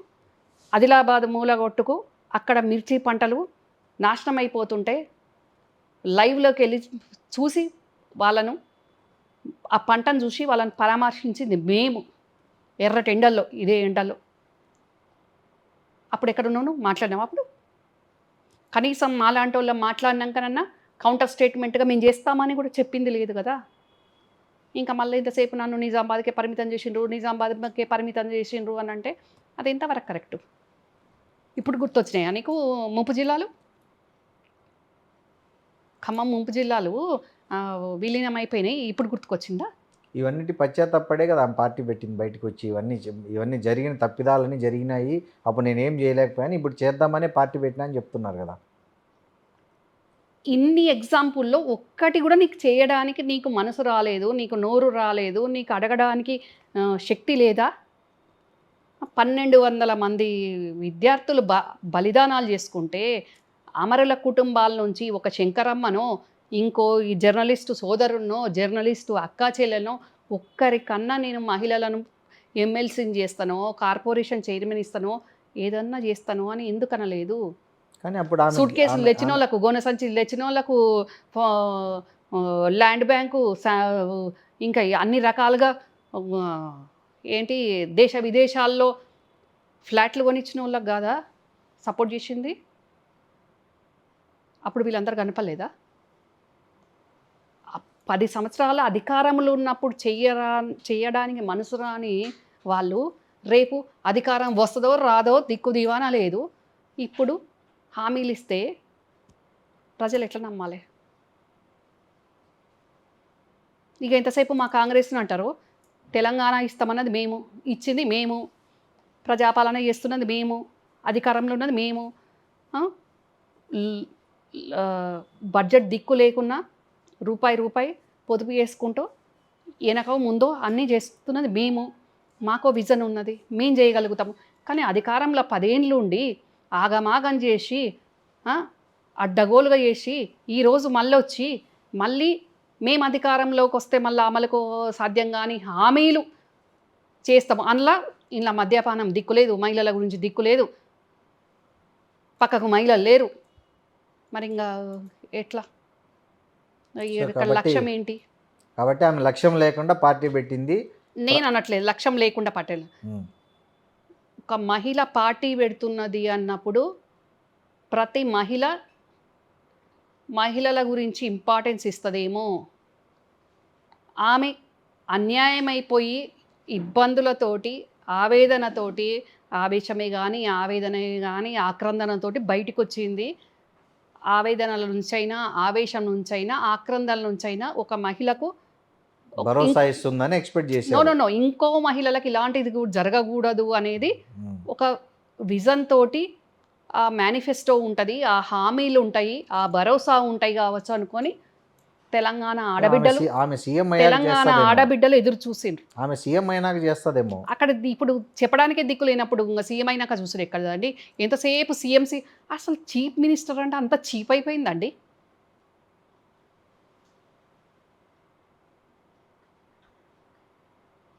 అంటే అసలు ఒకప్పుడు వార్డు మెంబర్ అంటేనన్నా వార్డు మెంబర్ గెలిచిండు అంటే ఎంతో గ్రేట్గా ఉండేది. అరే ఇప్పుడు సీఎం, ప్రతి ఒక్కరు సీఎమేనా? ఆమెకు అర్హత ఉంది అని అంటుంది ఆమె. ఎక్కడ అర్హత అనేది ఎట్లుంటుంది శ్రీనివాస్ గారు? తెలంగాణ ప్రజలు సబ్బండ వర్గాలు బీసీలకు నేను న్యాయం చేస్తా ఉంటుంది కదా సామాజిక తెలంగాణ. సబ్బండ వర్గాలకు బీసీలకు అందరికి న్యాయం చేస్తా అంటే ఎక్కడ పక్కకు ఒక బీసీ మహిళ లేదు. ఒక్క బీసీ మహిళకు వర్కింగ్ ప్రెసిడెంట్ చేస్తున్నాను లేదు తన పార్టీలా. ఒక్క బీసీ మహిళను గౌరవాధ్యక్షురాలని చేయలేదు. ఇక్కడ మహిళల గురించే చెప్తున్నా, ఇంకా మగవాళ్ళ గురించి కూడా చెప్పట్లేదు. సర్వమత సమ్మేళనంతో ప్రార్థనలు చేసి బయటకు వచ్చింది పార్టీ లాంచ్ చేయడానికి. సర్వమత సమ్మేళనంతో నీ శ్రేయస్సు కోసం నువ్వు అవి చేసుకున్నావు, ఓకే, అది పర్సనల్. మరి సబ్బండ వర్గాలు పక్కకు ఉండాలి కదా పార్టీ అనౌన్స్ చేసేటప్పుడు. ఏ సబ్బండ మహిళ ఉంది పక్కకు? కను చూపు మిరల్లా కనబడలేదు కదా.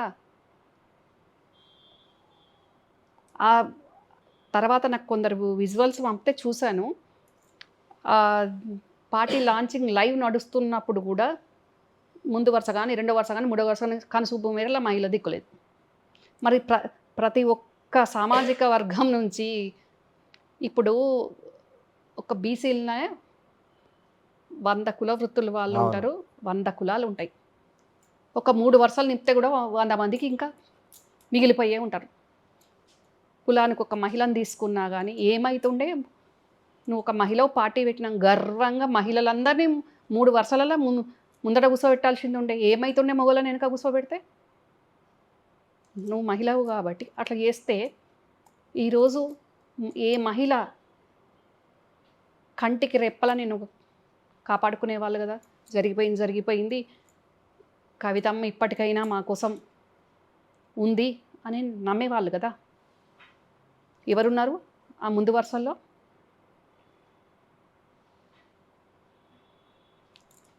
ఏ పార్టీల టికెట్ రాని వాళ్ళు,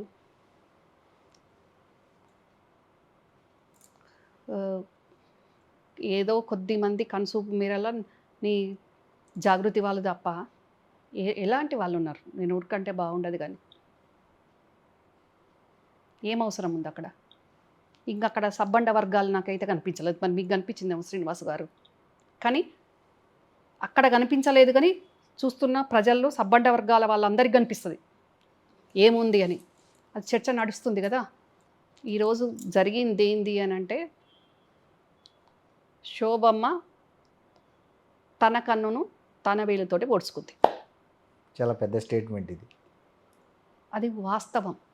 ఏ హరీష్ రావును బయటకు నెట్టాలని ఎప్పటినుంచి ప్రయత్నాలు జరుగుతున్నాయో, చేసుకున్న వాళ్ళకు చేసుకున్నంత కర్మ అన్నట్టు, అది పార్టీలో కానీ, బంధువులకు కానీ, వితిన్ ద కుటుంబంలో కానీ ప్రతి కుటుంబంని అవమానము, అవహేళన, కాలిపోన్రి, కూలిపోన్రి, ఇది మా పార్టీ, అందరు ఇక్కడ ఎందుకుంటారు, బయటికి పోన్రి, మీరు పెట్టుకోన్రి అంటే, ఈరోజు నీ కూతురే నువ్వు అందరినీ హేళన చేసి అవమానపరిస్తే, అన్న బిడ్డలను, అక్క బిడ్డలను, బిడ్డలను అందరినీ అవహేళన, అవమానం చేసి ఇన్ని మాటలంటే, ఆ మాటలు తిరిగి తిరిగి కర్మ సిద్ధాంతం నీ బిడ్డే బయటికి వెళ్ళిపోయి పార్టీ పెట్టుకునే పరిస్థితి వచ్చింది.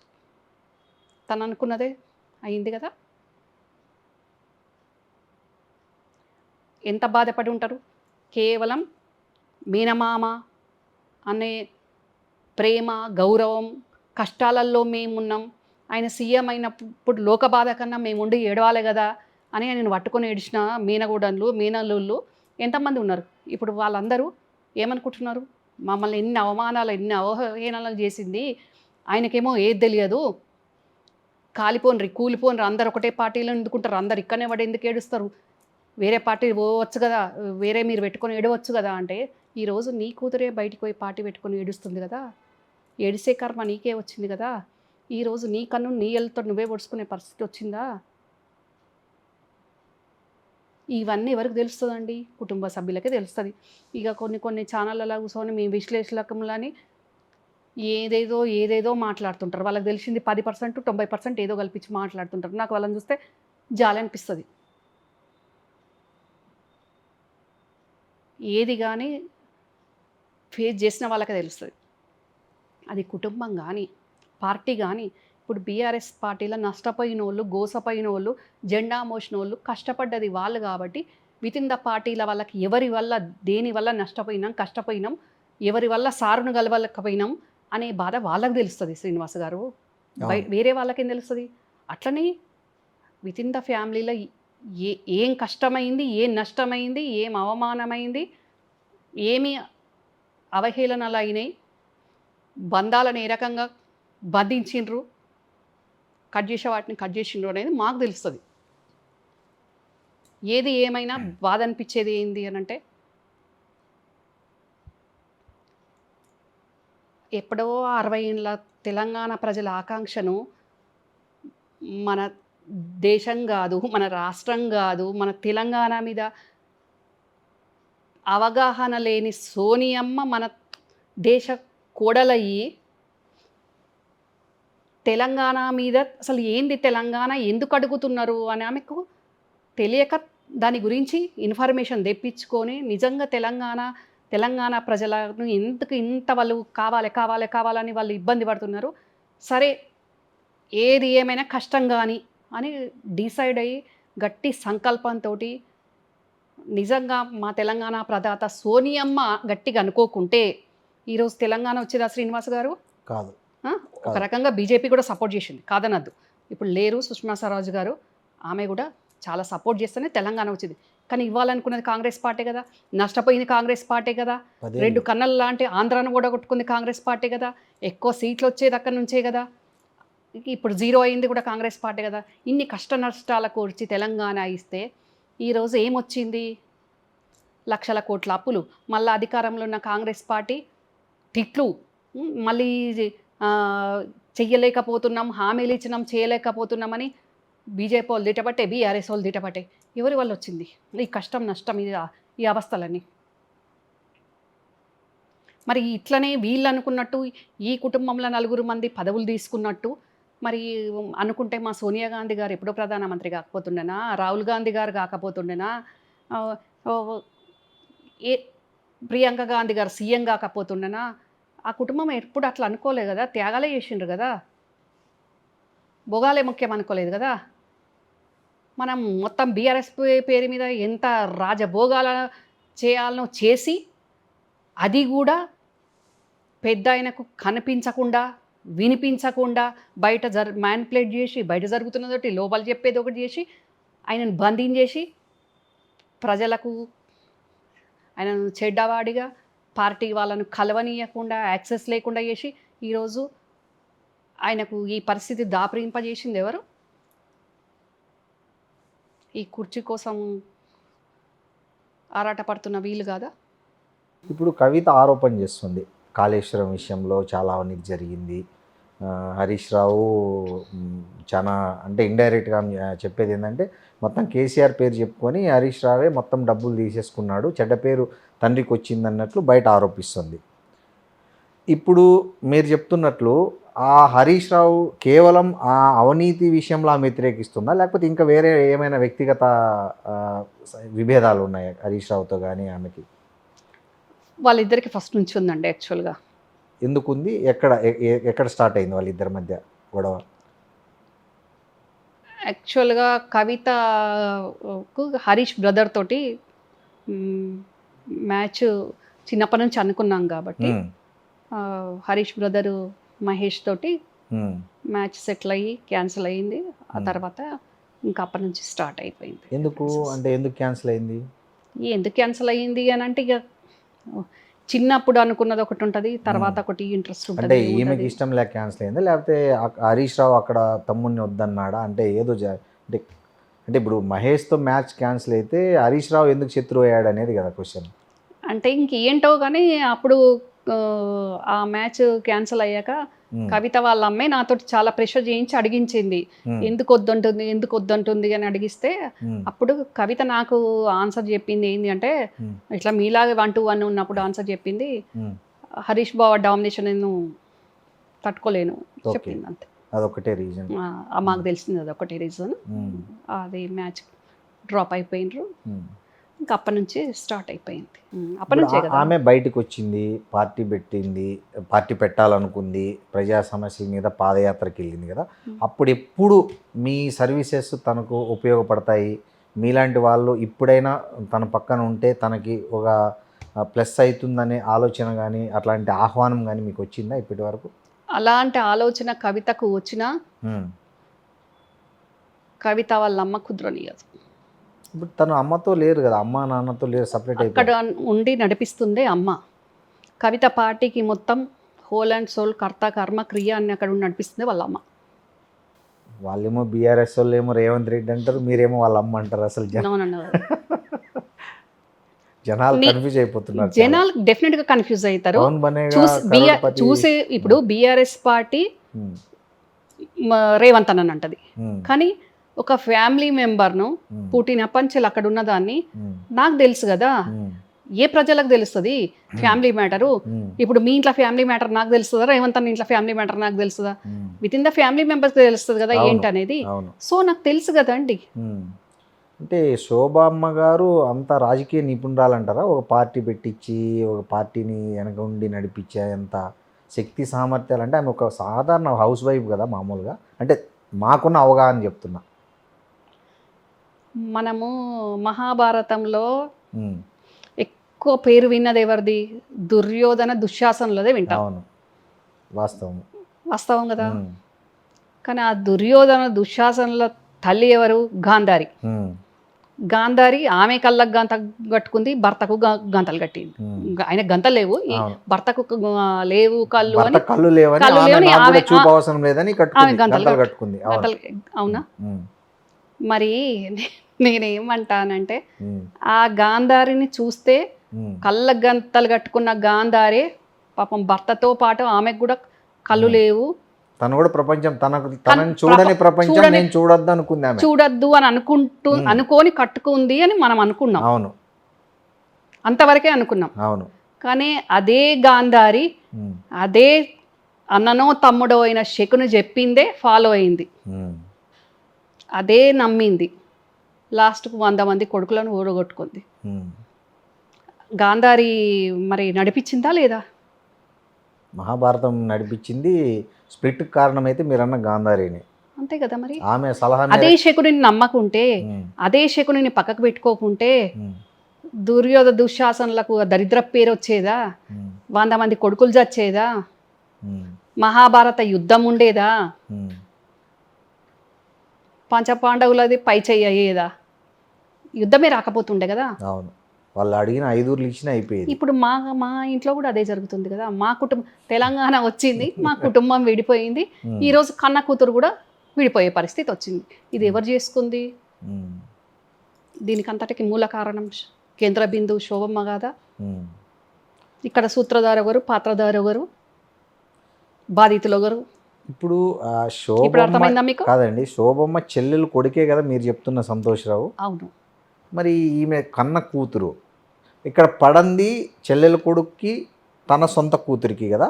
మరి ఆమె అటు సంతోష్రావును ఇటు కూతురును రెండు వైపులా ఎంకరేజ్ చేస్తుందంటే ఇట్స్ చాలా ఇది ఎట్లుందంటే ఇక అద్భుతమైన స్క్రిప్ట్ ఇది, తెలుగు కొత్త మీకు సినిమాకి. స్క్రిప్ట్ లాగా అనిపిస్తుండొచ్చు, ఉమ్, ఇది వాస్తవం. ఉమ్, ఇది వాస్తవం. ఆమె టార్గెట్ ఒకటే, ఉమ్. కవిత టార్గెట్ ఒకటే. ఓకే, అక్కడ హరీష్ రావు ఉండొద్దు. ఓకే. హరీష్ రావుని ఏది చేసి అక్కడికి వెళ్ళి జరిపేసేయాలి. ఉమ్, హరీష్ రావు పోయినాక అల్టిమేట్గా పార్టీ వీక్ అయిపోద్ది కదా. ఉమ్. సో ఒకవేళ ఇప్పుడు ఏ కారణాల వల్లైనా అనుకుందాం, మాట వరుసగా అనుకుందాం, హైపోతికేషన్ ఇది జరగదు అనుకో, ఒకవేళ హరీష్ రావు గారు పక్కకు వచ్చో లేదా ఆయన ఇంకో ఏదైనా నేషనల్ పార్టీ ఏదైనా ఆయన ఇన్వైట్ చేస్తే అప్పుడు ఈమె పార్టీది కూడా ఎత్తేసి మళ్ళీ కేసీఆర్ దగ్గరికి వెళ్ళిపోతుంది అంటారా మీరు చెప్పే దాన్ని బట్టి? యాక్చువల్గా ఇప్పుడు ఏదైనా శ్రీనివాస్ గారు, ఉమ్, బయట జరిగేది మనం వినేది, మన కంటితో చూసేది ఒకటి ఉంటుంది, ఉమ్. లోపల జరిగేది ఒకటి ఉంటుంది. అవును, బిట్వీన్ ద లైన్స్ అనేది Definitely. ఉంటుంది. అవును. డెఫినెట్గా. ఉమ్, యాక్చువల్గా హరీష్ను పొమ్మని పొగబెట్టి చాలా జరిగింది వాస్తవంగా. కానీ ఆయన బోర్డు కదా. ఆయన పోడు, ఉమ్, ఆయన మామ బతికున్నంతసేపు ఆయన పోడు. అవును. అది వెరీ క్లియర్గా హరీష్ రావు మొట్టమొదటగా మంత్రి అయిన రోజే అది చెప్పిండు ఆ విషయం. ఉమ్, ఉమ్, ఇంకా అదే కంటిన్యూ అవుతుండొచ్చు అని నేను అనుకున్నాను. ఇంకా మరి భవిష్యత్ ఏంది అనేది నాకు దివ్య దృష్టి ఉంటుంది కాబట్టి చెప్పలేను, అవును. కాబట్టి అట్లా అనుకుంటాను. ఉమ్, ఏంటి ఇంకొక విషయం కూడా అని అంటే, ఉమ్, ఇక్కడ కూతురును శోభమ్మ వర్షన్ ఇక్కడ కూతురును సాటిస్ఫై చేయలేకపోతున్నాము. ఉమ్, కూతురు వర్కింగ్ ప్రెసిడెంట్ అడిగింది, పార్టీ ప్రెసిడెంట్ అడిగింది, ఉమ్, అవి ఇచ్చే పరిస్థితి లేదు ఇక్కడ. ఉమ్, అక్కడ కేటీఆర్ ఒప్పుకోడు, కేసీఆర్ ఒప్పుకోరు, ఉమ్, అక్కడ ఇచ్చే పరిస్థితి లేదు, అయ్యే పరిస్థితి లేదు. ఉమ్, ఇంకా జైల్లో ఉన్నప్పుడే శకుని సంతోష్ గారు ఫుడ్ కాడ కూడా ఇబ్బంది పెట్టేసిండు. ఉమ్, అంతవరకు కవితను ఎన్ని రకాలుగా చెల్లెమ్మ అని కవిత పేరు చెప్పి, చెట్టు పేరు చెప్పి కాయలు అమ్ముకున్నట్టు ఇక్కడ కేసీఆర్ గారికి ఫ్రంట్ బ్యాక్ షాడో అన్ని రకంగా ఉండి ఇక్కడ చేసుకోవాల్సింది ఇక్కడ చేసుకున్నాడు. ఉమ్, కవితను మంచిగా ఢిల్లీకి డైవర్ట్ చేసి కవిత పేరు మీద ఎంత చేసుకోవాలో అంత చేసేసుకున్నాడు. ఉమ్, మళ్ళీ కవితను జైలు పాలయ్యేటట్టు చూసిండు. కవిత జైల్లోకి పోయినాక కూడా మళ్ళీ అండర్స్టాండింగ్ ఎవరితోటి కావాలో వాళ్ళతోటి అయిండు. ఫ్యూచర్లో చెప్తాను. ఉమ్. ఇప్పుడు ఆ పార్టీలో ఉన్నారు కాబట్టి చెప్పరు మీరు. నో ఉమ్, చెప్పాలి, సందర్భం వచ్చినప్పుడు చెప్తాను, ఓకే, డెఫినెట్గా చెప్పాను. ఓకే.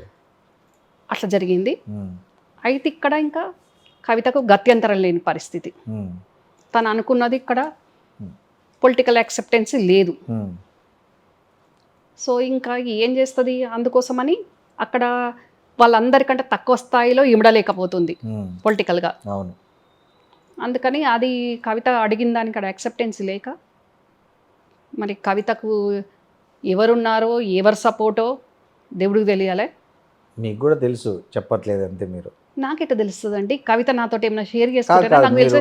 మీరు నేను ఆస్ట్రాలజర్ని కాదు, కాదు. నాకు దివ్య దృష్టి లేదు. ఉమ్, నాకు ఎట్లా తెలుస్తుంది చెప్పండి? అంటే మీరు- అయితే సపోర్ట్ చేసే వాళ్ళని నాకు చెప్పాలి, ఉమ్, లేకుంటే కవితన్న చెప్పాలి. ఇప్పుడు- ఇద్దరు చెప్పినప్పుడు నాకెట్లా తెలుస్తుంది కాదు, చెప్పండి కాదు, శ్రీనివాస్ నేనేమంటా, గారు? ఇప్పుడు శోభమ్మ అక్కడుండి పార్టీ నడిపిస్తుంది, శోభమ్మ అక్కడుండి సంతోష్ని ఎంకరేజ్ చేస్తుంది, శోభమ్మ ఇట్లా డైవర్షన్ పాలిటిక్స్ చేస్తుందని అంత అంటే కిచెన్ క్యాబినెట్ విషయాలు మీకు తెలిసినప్పుడు కిచెన్ క్యాబినెట్ కాదు, మీ వర్షన్లో అది కిచెన్ క్యాబినెట్. ఉమ్, నేను కల్వకుంట్ల వంశంలో పుట్టిన ఆడబిడ్డను, శోభమ్మ కల్వకుంట్ల వంశానికి వచ్చిన కోడలు, ఉమ్, ఇద్దరం ఒకటే ఫ్యామిలీ. అవును. కాబట్టి నేను అక్కడ ఉండి కల్లారా చూసిన వ్యక్తిని కాబట్టి ఉమ్, నాకు తెలుసు కదా. అంటే ఇక్కడ అక్కడ ఉన్నప్పుడు తెలుసు, నేను ఇప్పుడు బయట ఉన్నా. ఉమ్, మాది పెద్ద ఫ్యామిలీ, ఉమ్, మా బంధువులు పోతుంటారు వస్తుంటారు, ఉమ్, నాకుండే ఇంటెలిజెన్స్ నాకుంటుంది. అవునవును. ఎవరో ఎందుకండి, పిఏలు గన్మెన్లు ఎంతో మంది కవిత ఇన్ఫార్మర్లు కూడా ఉన్నారు కదా అక్కడ, ఉమ్. బయటకు వస్తుంటాయి కదా. ఓకే, ఇప్పటికీ అక్కడ కవిత ఇన్ఫార్మర్లు ఉన్నారా? ఎగ్జాక్ట్లీ ఉన్నారు, కేసీఆర్ ఇంట్లో ఉన్నారు.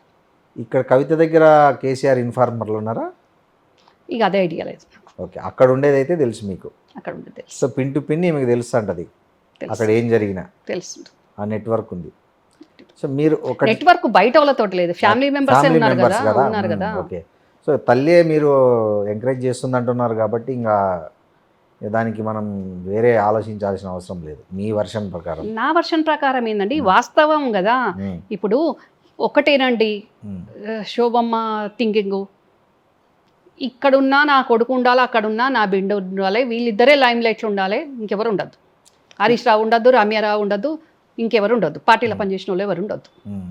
అట్లా ఇప్పుడు ఇది కొత్త పార్టీ పెట్టడం వల్ల హరీష్ రావు ఏం వెనకబడేది ఉండదు కదా యాక్చువల్గా అయితే మామూలుగా. అదే నేనేట చెప్పగలుగుతానండి. కవిత చేసుకునే పని మీద ఉంటుంది, హరీష్ రావు ఆయన ఫ్యూచర్ ప్లాన్స్ మీద ఆయనది ఉంటుంది. ఉమ్. ఇప్పుడు ఇంకోటి చెప్పండి రమ్య గారు, ఒక మొన్న మీటింగ్లో నిన్న దీంట్లో టీఆర్ఎస్ ఆవిర్భావ సభలో కూడా కవిత పార్టీ ప్రస్తావన వచ్చింది. మీరు చూసే ఉంటారు, చదివే ఉంటారు. సో వ్యక్తిగత కారణాల వల్ల పెట్టే పార్టీలు నిలబడవు, కొత్తగా పార్టీలు పెట్టి నిలదొక్కున్నది టీడీపీ తర్వాత ఒక టీఆర్ఎస్ఏ, ఇప్పుడు బీఆర్ఎస్ మాత్రమే అని తండ్రి అదేవిధంగా అన్న కేటీఆర్ ఇద్దరు ఆ పార్టీ వేస్ట్ అనే ఒక కాన్సెప్ట్లో వాళ్ళు మాట్లాడినట్లు మనకు వార్తల ద్వారా తెలుస్తుంది, మనమైతే వినలేదు. సో దీన్ని మనం ఎట్లా అర్థం చేసుకోవాలంటారు? ఇంటి ఆడబిడ్డ వేరే పార్టీని అంత టార్గెట్ చేయకుండా కుటుంబ వ్యక్తులను, కన్న తండ్రిని, తనకు ఏ పార్టీ అయితే గౌరవం ఇచ్చిందో అలాంటి పార్టీనే ఉంటేంది పోతేంది అని చెప్పి మళ్ళీ ఈరోజు పార్టీ పెట్టుకునేసరికి వాళ్ళు ఎన్నో పార్టీలకు మనుగడ లేకుండా పోయినాయి అనేది వాళ్ళు అని ఉండవచ్చు. వాళ్ళ విష్ కాదు, వాళ్ళున్న సిచ్యువేషన్ అంటే మానసిక స్థితి, ఈమె విమర్శల పట్ల వాళ్ళకున్న మెంటల్ స్టేటస్ వాళ్ళతో ఆ మాట అనిపించింది అంటారు. అంతే కదా. ఇప్పుడు నిజంగా చెప్పండి, మీరు చాలా రాజకీయాలు దగ్గరగా చూశారు, ఏదైనా నిజమే చెప్తాను శ్రీనివాస్ గారు. ఒకటి ఈ వచ్చే ఎలక్షన్లో కవిత పార్టీ ఎఫెక్ట్ ఎంత ఉండొచ్చు అని అంచనా వేస్తున్నారు మీరు? నేను అధికారంలోకి వస్తా అని పుట్టగానే కవిత అప్పుడే పురుడు పోసుకున్న పార్టీ కవిత అంటుంది. ఇక బయట మీమ్స్, బయట కామెంట్స్ మీకు తెలియంది కొత్త ఏం కాదు. అవును. మరి ఏ ఉద్దేశంతో మరి తర్వాత ఎవరికన్నా అలయన్స్ అవుతానా, లేకుంటే విలీనం చేసుకుంటానా, లేకుంటే ఏది ఏమన్నా కానీ నేను ఏమైపోయినా పర్లేదు కానీ మిమ్మల్ని సర్వనాశనం చేస్తా అని అనుకొని, నేను ఉండని పార్టీ ఎందుకు ఉండాలి అని అనుకొని అంటే ఒకప్పుడు పిఆర్పి పార్టీ పోషించిన పాత్ర ఈసారి, అప్పుడు ఉమ్మడి ఆంధ్రప్రదేశ్లో పిఆర్పి పాత్ర ఇప్పుడు తెలంగాణ రాజకీయాల్లో టీఆర్ఎస్ తెలంగాణ రాష్ట్ర సేన పోషించే అవకాశం ఉందంటారా?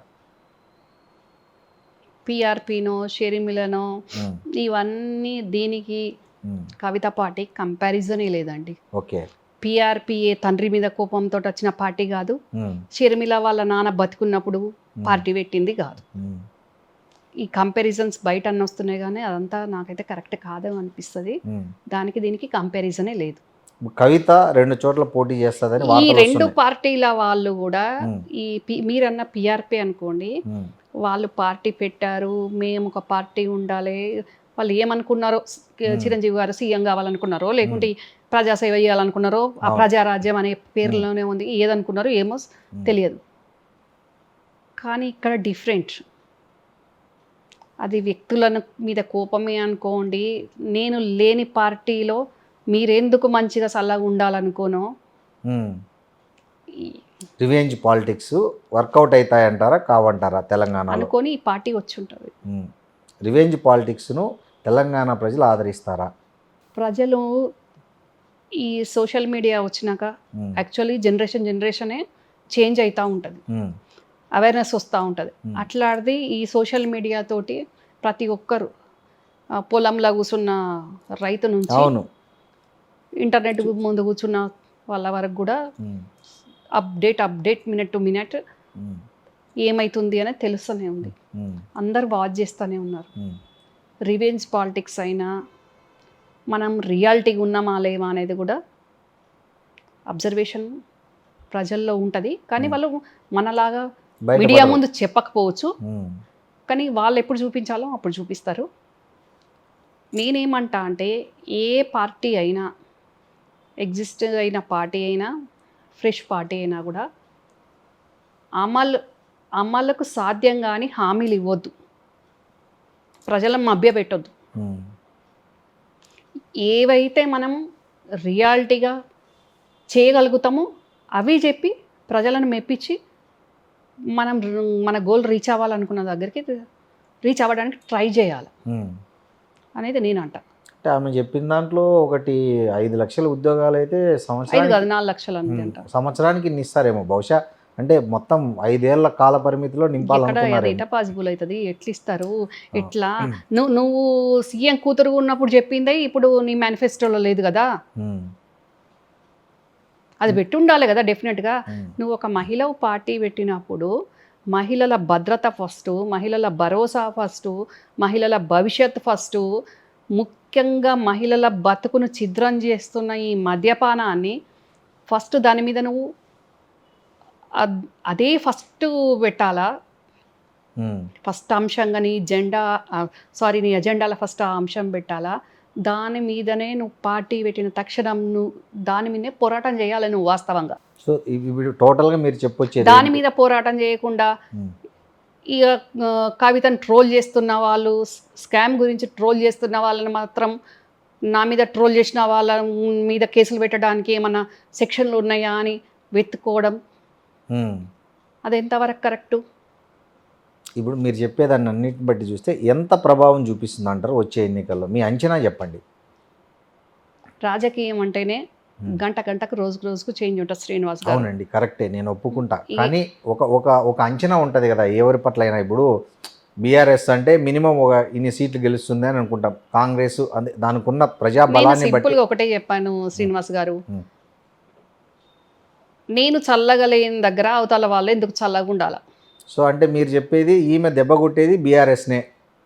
సో మధ్యలో లాభపడేది ఎవరు? వీళ్ళిద్దరి పోట్లాటలో అదేదో రొట్టె ముక్క కోసం పిల్లులు కొట్లాడుకుంటే కోతి బాగుపడిన కథ ఒకటి చదువుకున్నాం మనం చిన్నప్పుడు. సో అది ఇప్పుడు ఇక్కడ రిపీట్ అవుతుందంటారా? మరి అదే కనిపిస్తుంది కదా. ఓకే.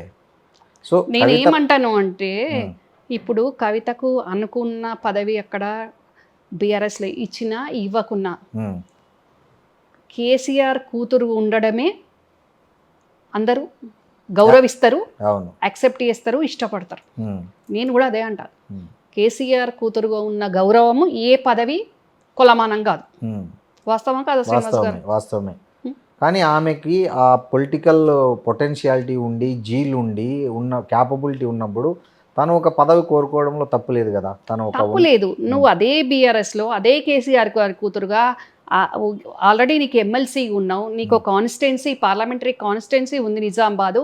ఆ నిజామాబాద్ ప్రజలకు సేవ చేసుకుంటూ నీ జాగృతి నుంచి నువ్వు సర్వీస్ చేసుకుంటూ బీఆర్ఎస్ టోటల్గా నిన్ను ఓన్లీ నిజామాబాద్లో కూడా ఉండమనలే కదా, నువ్వు ఓవరాల్గా అంతటికి వెళ్తున్నావు కదా.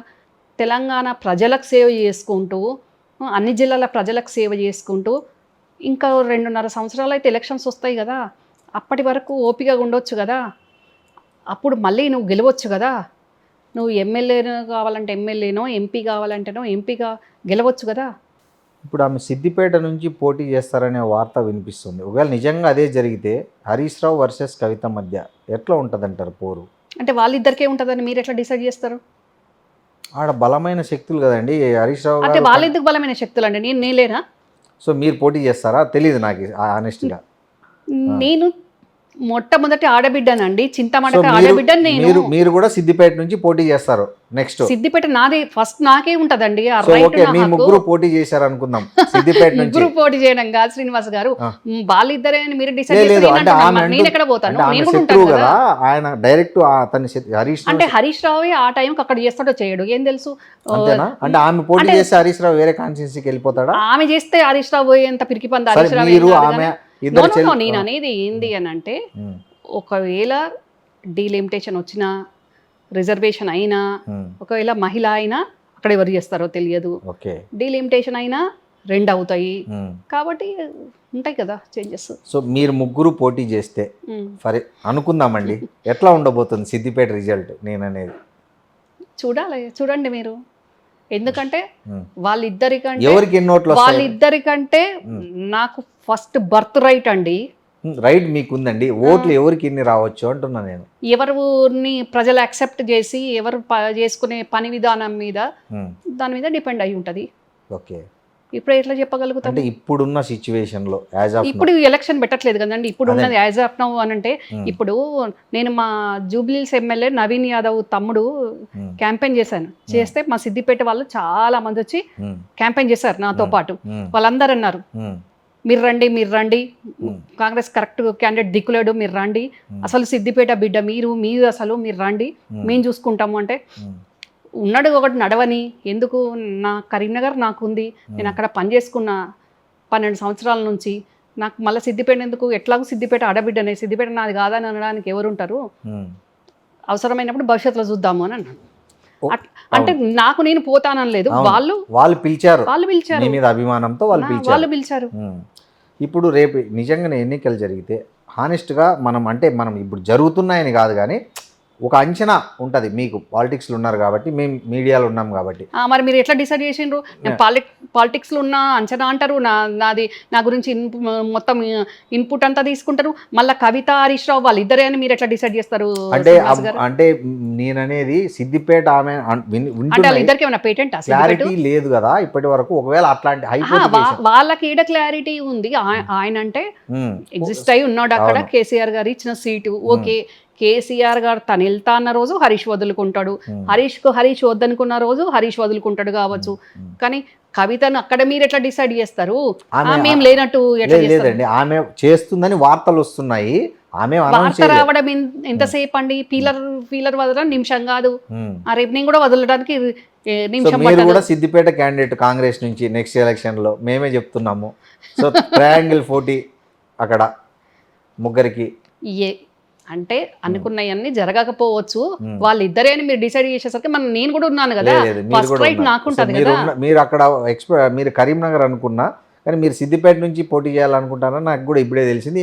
ఇక నేను చేయాలనుకుంటున్నాను అనలేదు, మీరు వాళ్ళిద్దరే వర్సెస్ అని మీరు డిసైడ్ చేస్తే వాళ్ళిద్దరే ఏంది, మరి నేను మొదట ఆడబిడ్డాను కదా అని నేను అన్నాను. కరెక్ట్, నాకు కూడా ఉంటది కదా. ఎన్ని సీట్లు రావచ్చండి ఓవరాల్ గా? వాట్ ఎవర్ ఇట్ ఏమైనా కానీ కవితకు పెట్టిన కొత్త పార్టీకి ఎన్ని సీట్లు రావచ్చు వచ్చే ఎన్నికలు జరిగితే తెలంగాణలో? మీరు పార్టీ పెట్టినామని అడగాలి కానీ నన్ను అడిగితే ఎట్లా చెప్పండి? అంచనా చెప్పండి. నేనేం చెప్తున్నాను వెరీ క్లియర్గా చెప్పాను, ఒకటే సింపుల్. ఇక్కడ ఎన్ని సీట్లు ఓట్లు అది అంత కాదు, నేను చల్లగా ఉండకుంటే అవతల వాళ్ళు చల్లగా ఉండొద్దు, అంతే. అంతే, ఆ పార్టీ లక్ష్యము అధికారంలోకి రావడం కాదంటారు ఫస్ట్ అది. ఓకే, ఫస్ట్ లక్ష్యము బీఆర్ఎస్ని దెబ్బ కొట్టడం అంటారు. డెఫినెట్గా అంతే. సో దీనివల్ల మీ కాంగ్రెస్ పార్టీకి లబ్ధి నేను అనేది ఏందండి, వెరీ క్లియర్ కవితనే చెప్పింది కదా, మారిన మనిషి మన మనిషి కాదు మర మనిషి అని చెప్పింది కదా. ఆ మర మనిషి మారుతున్నాడు, మర మనిషి అవుతున్నాడు అని నువ్వు బయటకు వచ్చినాకనే తెలిసిందా? మరి అక్కడ ఉన్నప్పుడు తెలిసినప్పుడు నువ్వు ఎందుకు మైన బొమ్మలాగా ఉన్నావో నేను అంటున్నా. నువ్వు మైన బొమ్మ అయినావా? ఆయన మారుతున్న మనిషి అయినప్పుడు నువ్వు మాట్లాడవచ్చు కదా. బయట ఉండి నేనే ఇన్ని మాట్లాడుతున్నప్పుడు నువ్వు లోపల ఉంటే ఎందుకు మాట్లాడలేదు? మనలో నిజాయితీ ఉండి, మనలో చిత్తశుద్ధి ఉండి, మనలో నిజంగా ప్రజల మీద అవగాహన ఉండుంటే మాట్లాడాలి కదా. కవిత ఇప్పుడు బయటికి వచ్చి మాట్లాడే కంటే అక్కడ ఉండి ఇప్పుడు తను అన్ని మాట్లాడుతున్న మాటలన్నీ 1000 మాట్లాడుతానులో ఒక్క మాట అయినా అక్కడుండి బయటికి వచ్చి మాట్లాడితే ఈరోజు ప్రతి ఒక్కరు కవితకు బ్రహ్మరథం పట్టకపోయేదా శ్రీనివాస్ గారు? అదే కదా ఆమె లెటర్ రాసింది, ఆమె చెప్పాలనుకున్న విషయాలే కదా లెటర్ రాసింది. లెటర్ ఇచ్చింది ఎవరికి? తెలంగాణ ప్రజలకి ఇవ్వలేదు. నువ్వు రాసిన లెటర్ అంటే అంతర్గత వ్యవహారాలు కాబట్టి కేవలం తండ్రి వరకు పోవాలనుకుని ఉంటుంది. పార్టీ అంతర్గత వ్యవహారం కాబట్టి రచ్చ చేయొద్దు అనుకుని ఉంటుంది. రచ్చ చెయ్యవద్దు అని అనుకున్నప్పుడు తండ్రి అడుగుజాడల్లో, తండ్రి కనసాయిగలలో, తండ్రి సమక్షంలోనే ఉండాలి కదా. పదవి ఉన్నా లేకపోయినా నష్టమైతే లేదు కదా. పదవి లేకుంటే లేని నష్టం లేదు కదా.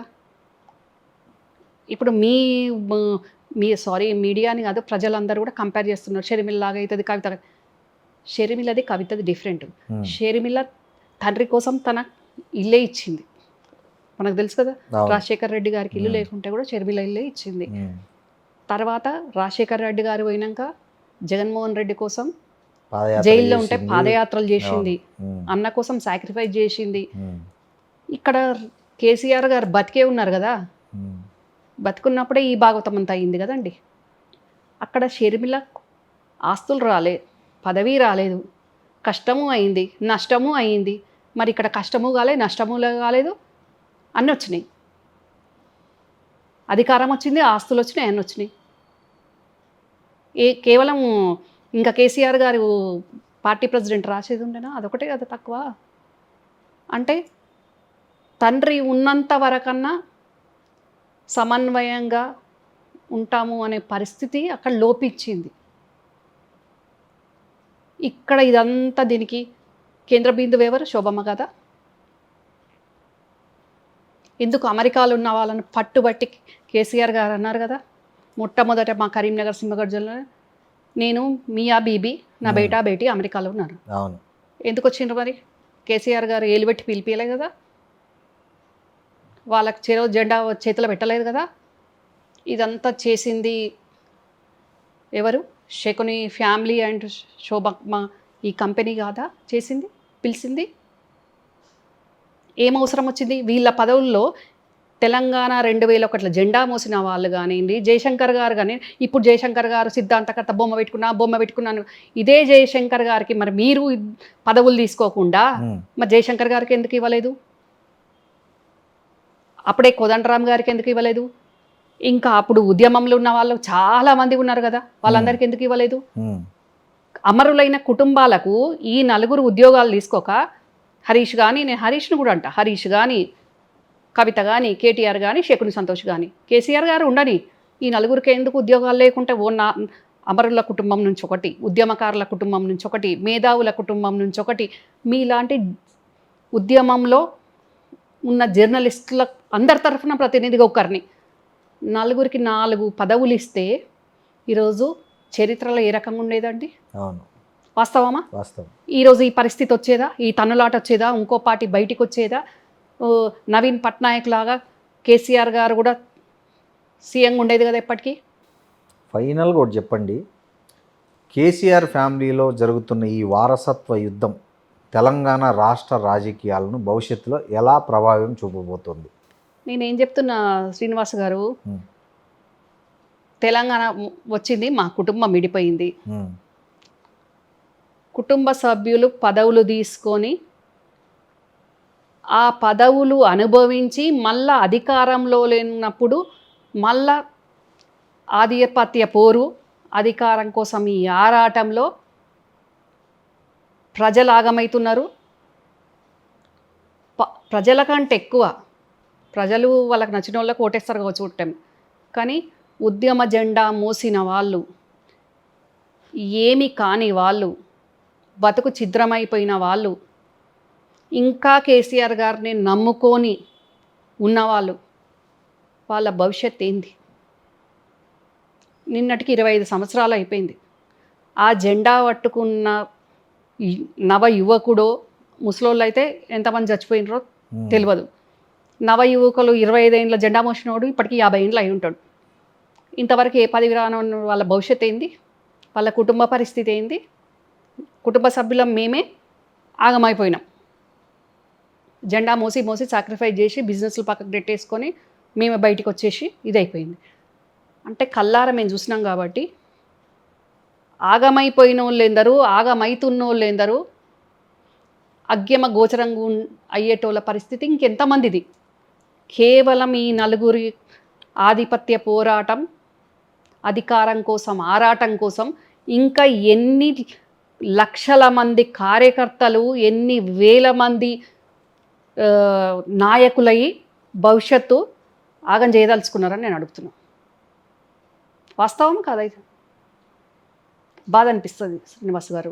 ఎందుకంటే నేను కాంగ్రెస్కి వచ్చినప్పటి నుంచి నేను తిరగని జిల్లా లేదు. మా ఎక్కడ మదిర నుంచి, బట్టి విక్రమార్క గారి మదిర నుంచి, మంతిని నుంచి ఆదిలాబాద్ మూలగొట్టు వరకు ప్రతి జిల్లాకు నేను వెళ్ళి వచ్చిందండి. మా పార్టీ కార్యకర్తల పరిస్థితి చూసినా, బీఆర్ఎస్ కార్యకర్తల పరిస్థితి చూసినా, ప్రజల గోసలు చూసినా, అన్నిటి మీద నాకు అవగాహన ఉంది. అంటే తెలంగాణ వస్తే బతుకులు బాగుపడతాయి అనుకున్న వాళ్ళు ఈరోజు ఎందుకు వచ్చింది ఈ తెలంగాణ అని బాధపడుతున్నారు. ఏమొచ్చింది తెలంగాణ వచ్చి? ఒక కుటుంబం బాగుపడ్డది. ఎంతసేపు మా పార్టీ వాళ్ళు కానీ, బీజేపీ వాళ్ళు కానీ, మీ మీడియా కానీ బయట కల్వకుంట్ల కుటుంబం, కల్వకుంట్ల. కానీ నాకు బాధ అనిపిస్తుంది. చాలామందికి నేను అప్పీల్ చేస్తున్నా, ఎంతోమందికి చెప్పినా, మళ్ళీ మీ ద్వారా కూడా చెప్తున్నా, దయచేసి కల్వకుంట్ల కుటుంబం అనకండి, కేసీఆర్ కుటుంబం అనండి, వ్యక్తుల పేర్లు పెట్టండి. కల్వకుంట్ల కుటుంబం అంటే ఆ నలుగురు కాదు, కల్వకుంట్ల వంశంలో పుట్టిన మంచోళ్ళు ఉన్నారు. మంచోళ్ళు మీన్స్ మాలాంటి బాధితులం ఉన్నాము.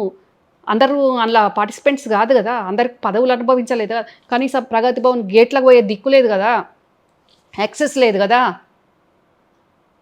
యాక్సెస్ లేదు, దానికి ఒక ఉదాహరణ చెప్పాలి.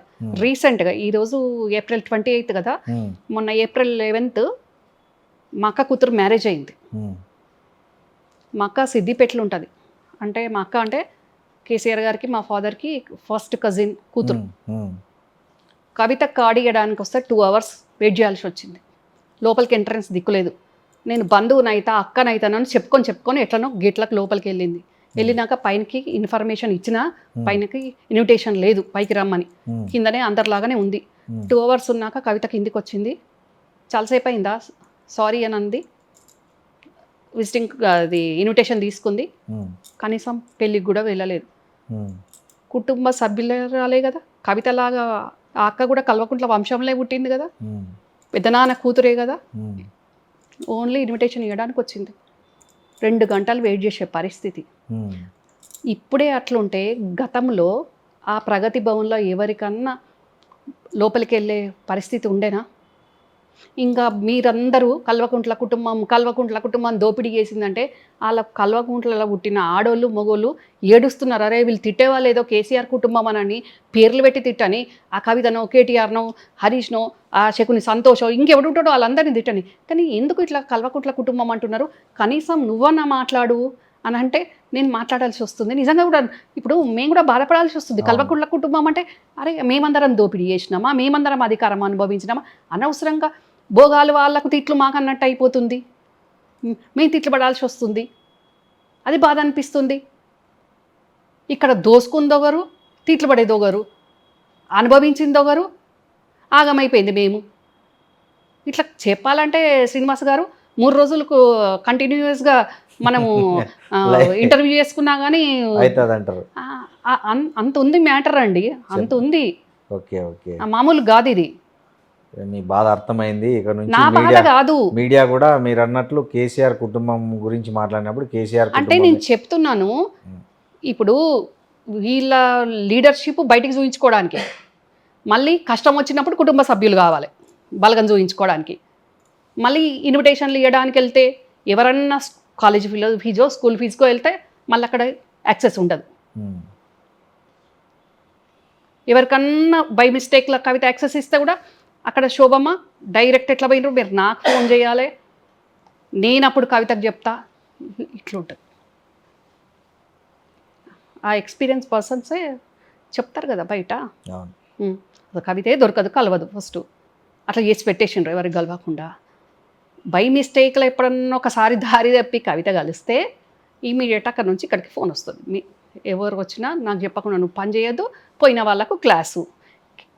ఇప్పుడు మా అక్క చెల్లెళ్ళు, మా ఫ్యామిలీ మెంబర్స్, పెద్ద ఫ్యామిలీ వెళ్తారు. కేసీఆర్ గారు బాబాయి, పెద్ద నాన్న ఆయనకు పెద్ద నాన్న బాబాయ్ వెళ్ళి వాళ్ళు సంతోషంగా ఫేస్బుక్లలో ఫోటోలు అప్లోడ్ చేస్తే కూడా ఈమె ఫోన్ చేసి తీసేపిస్తుంది